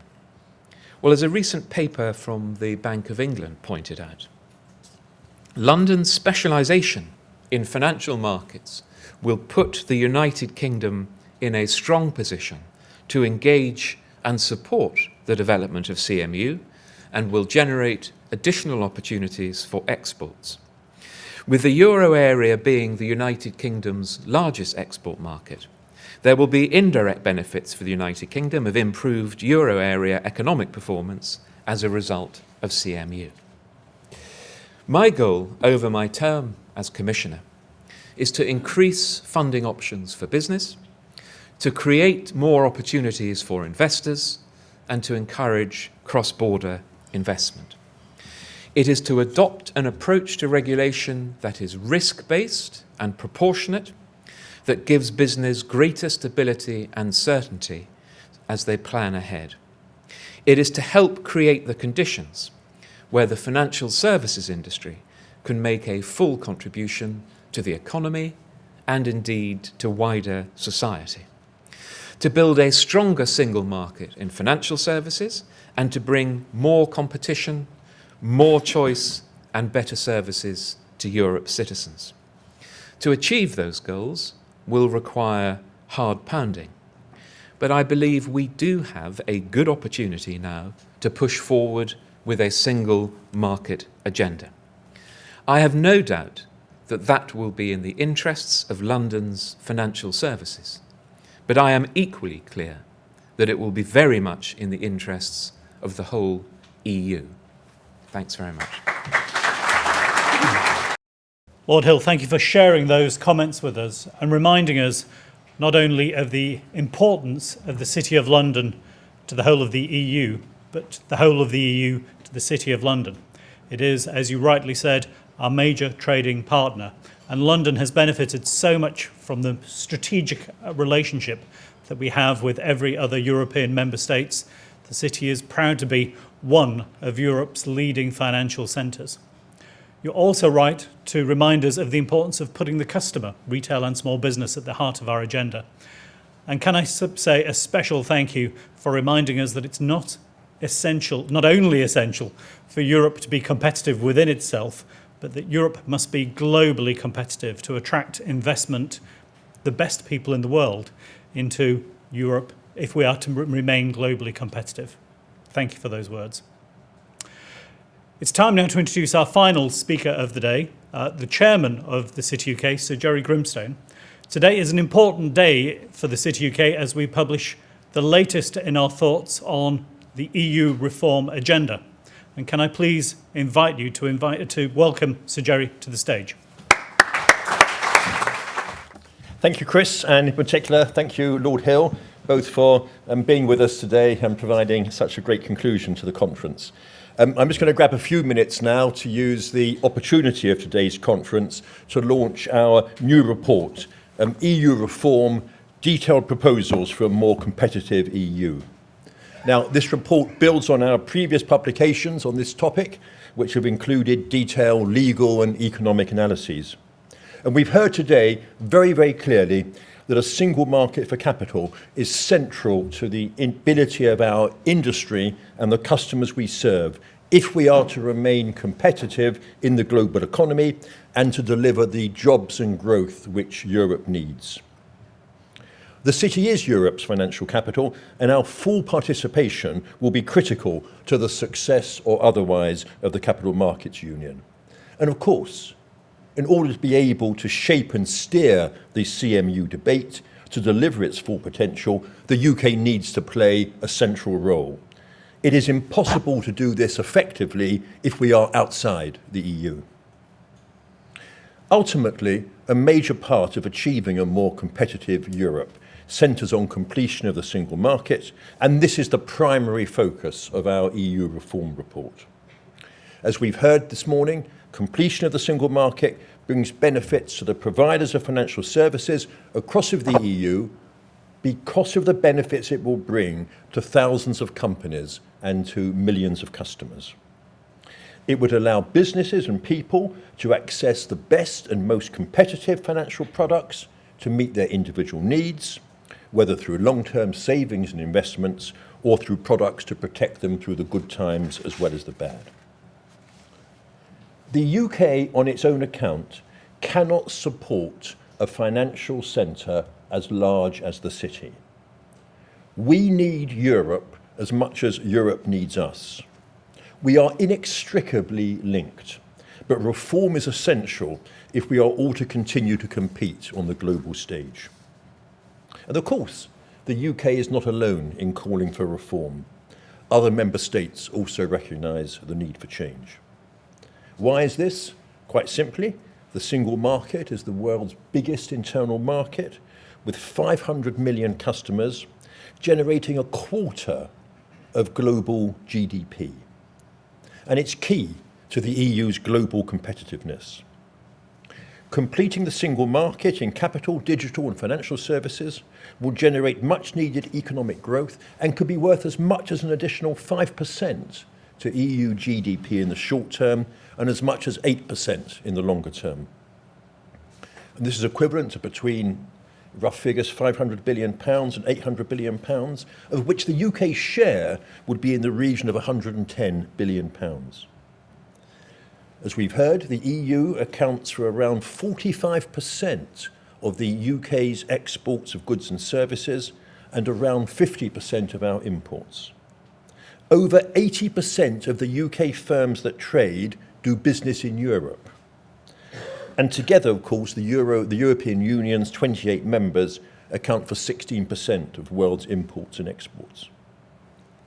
As we heard from Lord Hill, at present this market is realising nothing like its full potential, and our reforms are intended to help change this. The report that we are publishing today sets out 25 detailed recommendations for reform, which we believe are all achievable and accumulative. Taken together, they will enable Europe to do less in a more efficient way and create a deep and strong single market open to the world. Now, in presenting this report, we're keen to focus on our three core objectives.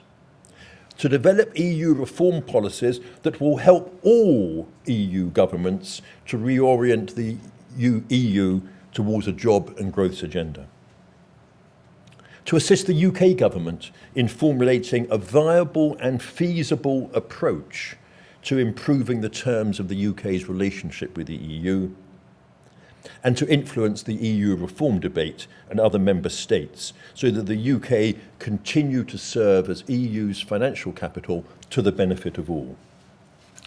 Now, the 25 reform proposals focus on 4 areas: a deep and strong single market open to the world, better regulation, and I pay tribute to Lord Hill for the work that he's doing in this area, a European agenda for jobs, growth and competitiveness, and importantly, fair and equal treatment for all member states.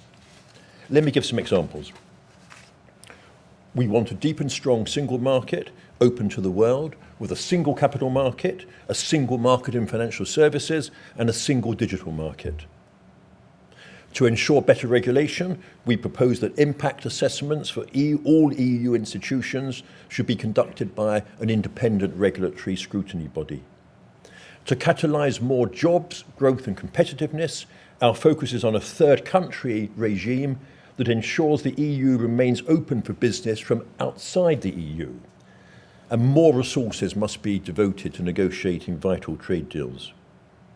And to enshrine fair and equal treatment of all member states, we have prioritised protecting the integrity of the single market and ensuring better transposition and enforcement of European legislation. Our reforms sit absolutely squarely with the grain of progressive thinking in Brussels and, importantly, can be secured without the need for treaty change. It is imperative that in reforming the EU, the primary objective should be to promote economic growth and to secure Europe's competitive position in the global economy. So in order to do this, we have sought to highlight and focus on quick wins that have the potential to bring tangible, immediate benefits to Europe's people. In the longer term, I have no doubt that constitutional reform is desirable both in the interests of the Eurozone and of the single market, providing a strong legal basis for the two to coexist in harmony. But that is for another round, another day. The proposals put forward in our report are not about more Europe or less Europe, but a better, more thoughtful Europe that will benefit all 28 member states. And as Lord Hill has already reminded us, our ambition aligns closely with Vice President Timmermans' aims for Europe to be big on big things and small on small things. I can think of no better sentiment. In conclusion, our report is not a British report, nor a British set of proposals. It is a report that has drawn ideas together from practitioners in many, many different countries. And I think it's very fitting that we're launching it in a Japanese bank today. I want our members to take this report to every European capital and to stress the benefit that these reforms will bring. And I'll leave you with one final message. Let's get on with it. Thank you all very much. Jerry, thank you. Ladies and gentlemen, it just falls to me to make some closing announcements. But before I do, and Jerry doesn't know I'm about to do this, this is Jerry's last annual conference as chairman of TheCityUK. He has come to the end of his 3 years. And I would like to ask you, please, as members, guests, stakeholders in TheCityUK, to join with me in a round of applause to Jerry, who has been the most inspirational, passionate, and I have to say motivational of chairman that this organisation could possibly have wished for. Across the industry, we all owe him a personal debt of gratitude for everything he's achieved as our chairman. So please could I ask you to show that with a round of applause.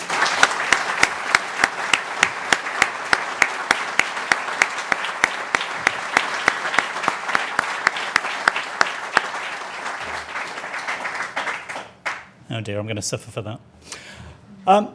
A final word of thanks. Can I thank Nomura for being wonderful hosts? I think this is the third year that you have hosted us for our annual conference. This is the biggest one that we have done jointly with you. Your team here are just fantastic, a pleasure to deal with. I'd like to thank Oliver Wyman, our commercial partners for today, for the sponsorship and for helping us put the show on the road. Thank you very much indeed. For the panellists, the speakers, the keynote celebrities, all of whom have addressed the audience today, can I thank you for your deliberations, for your clarity of thought, and for the way that you have addressed all of us today. It really has made the day truly remarkable. And my final thank you is to you, our audience, because actually looking at many, many people in the audience, you are at least as distinguished as the people we've had on the panel. The quality of questions and debate, the discussions over coffee, has been quite remarkable. I promised you the best two-day conference in a morning that we could possibly stage. I think we've managed to meet that goal. Can I wish you safe home, and lunch is served through the door. Thank you.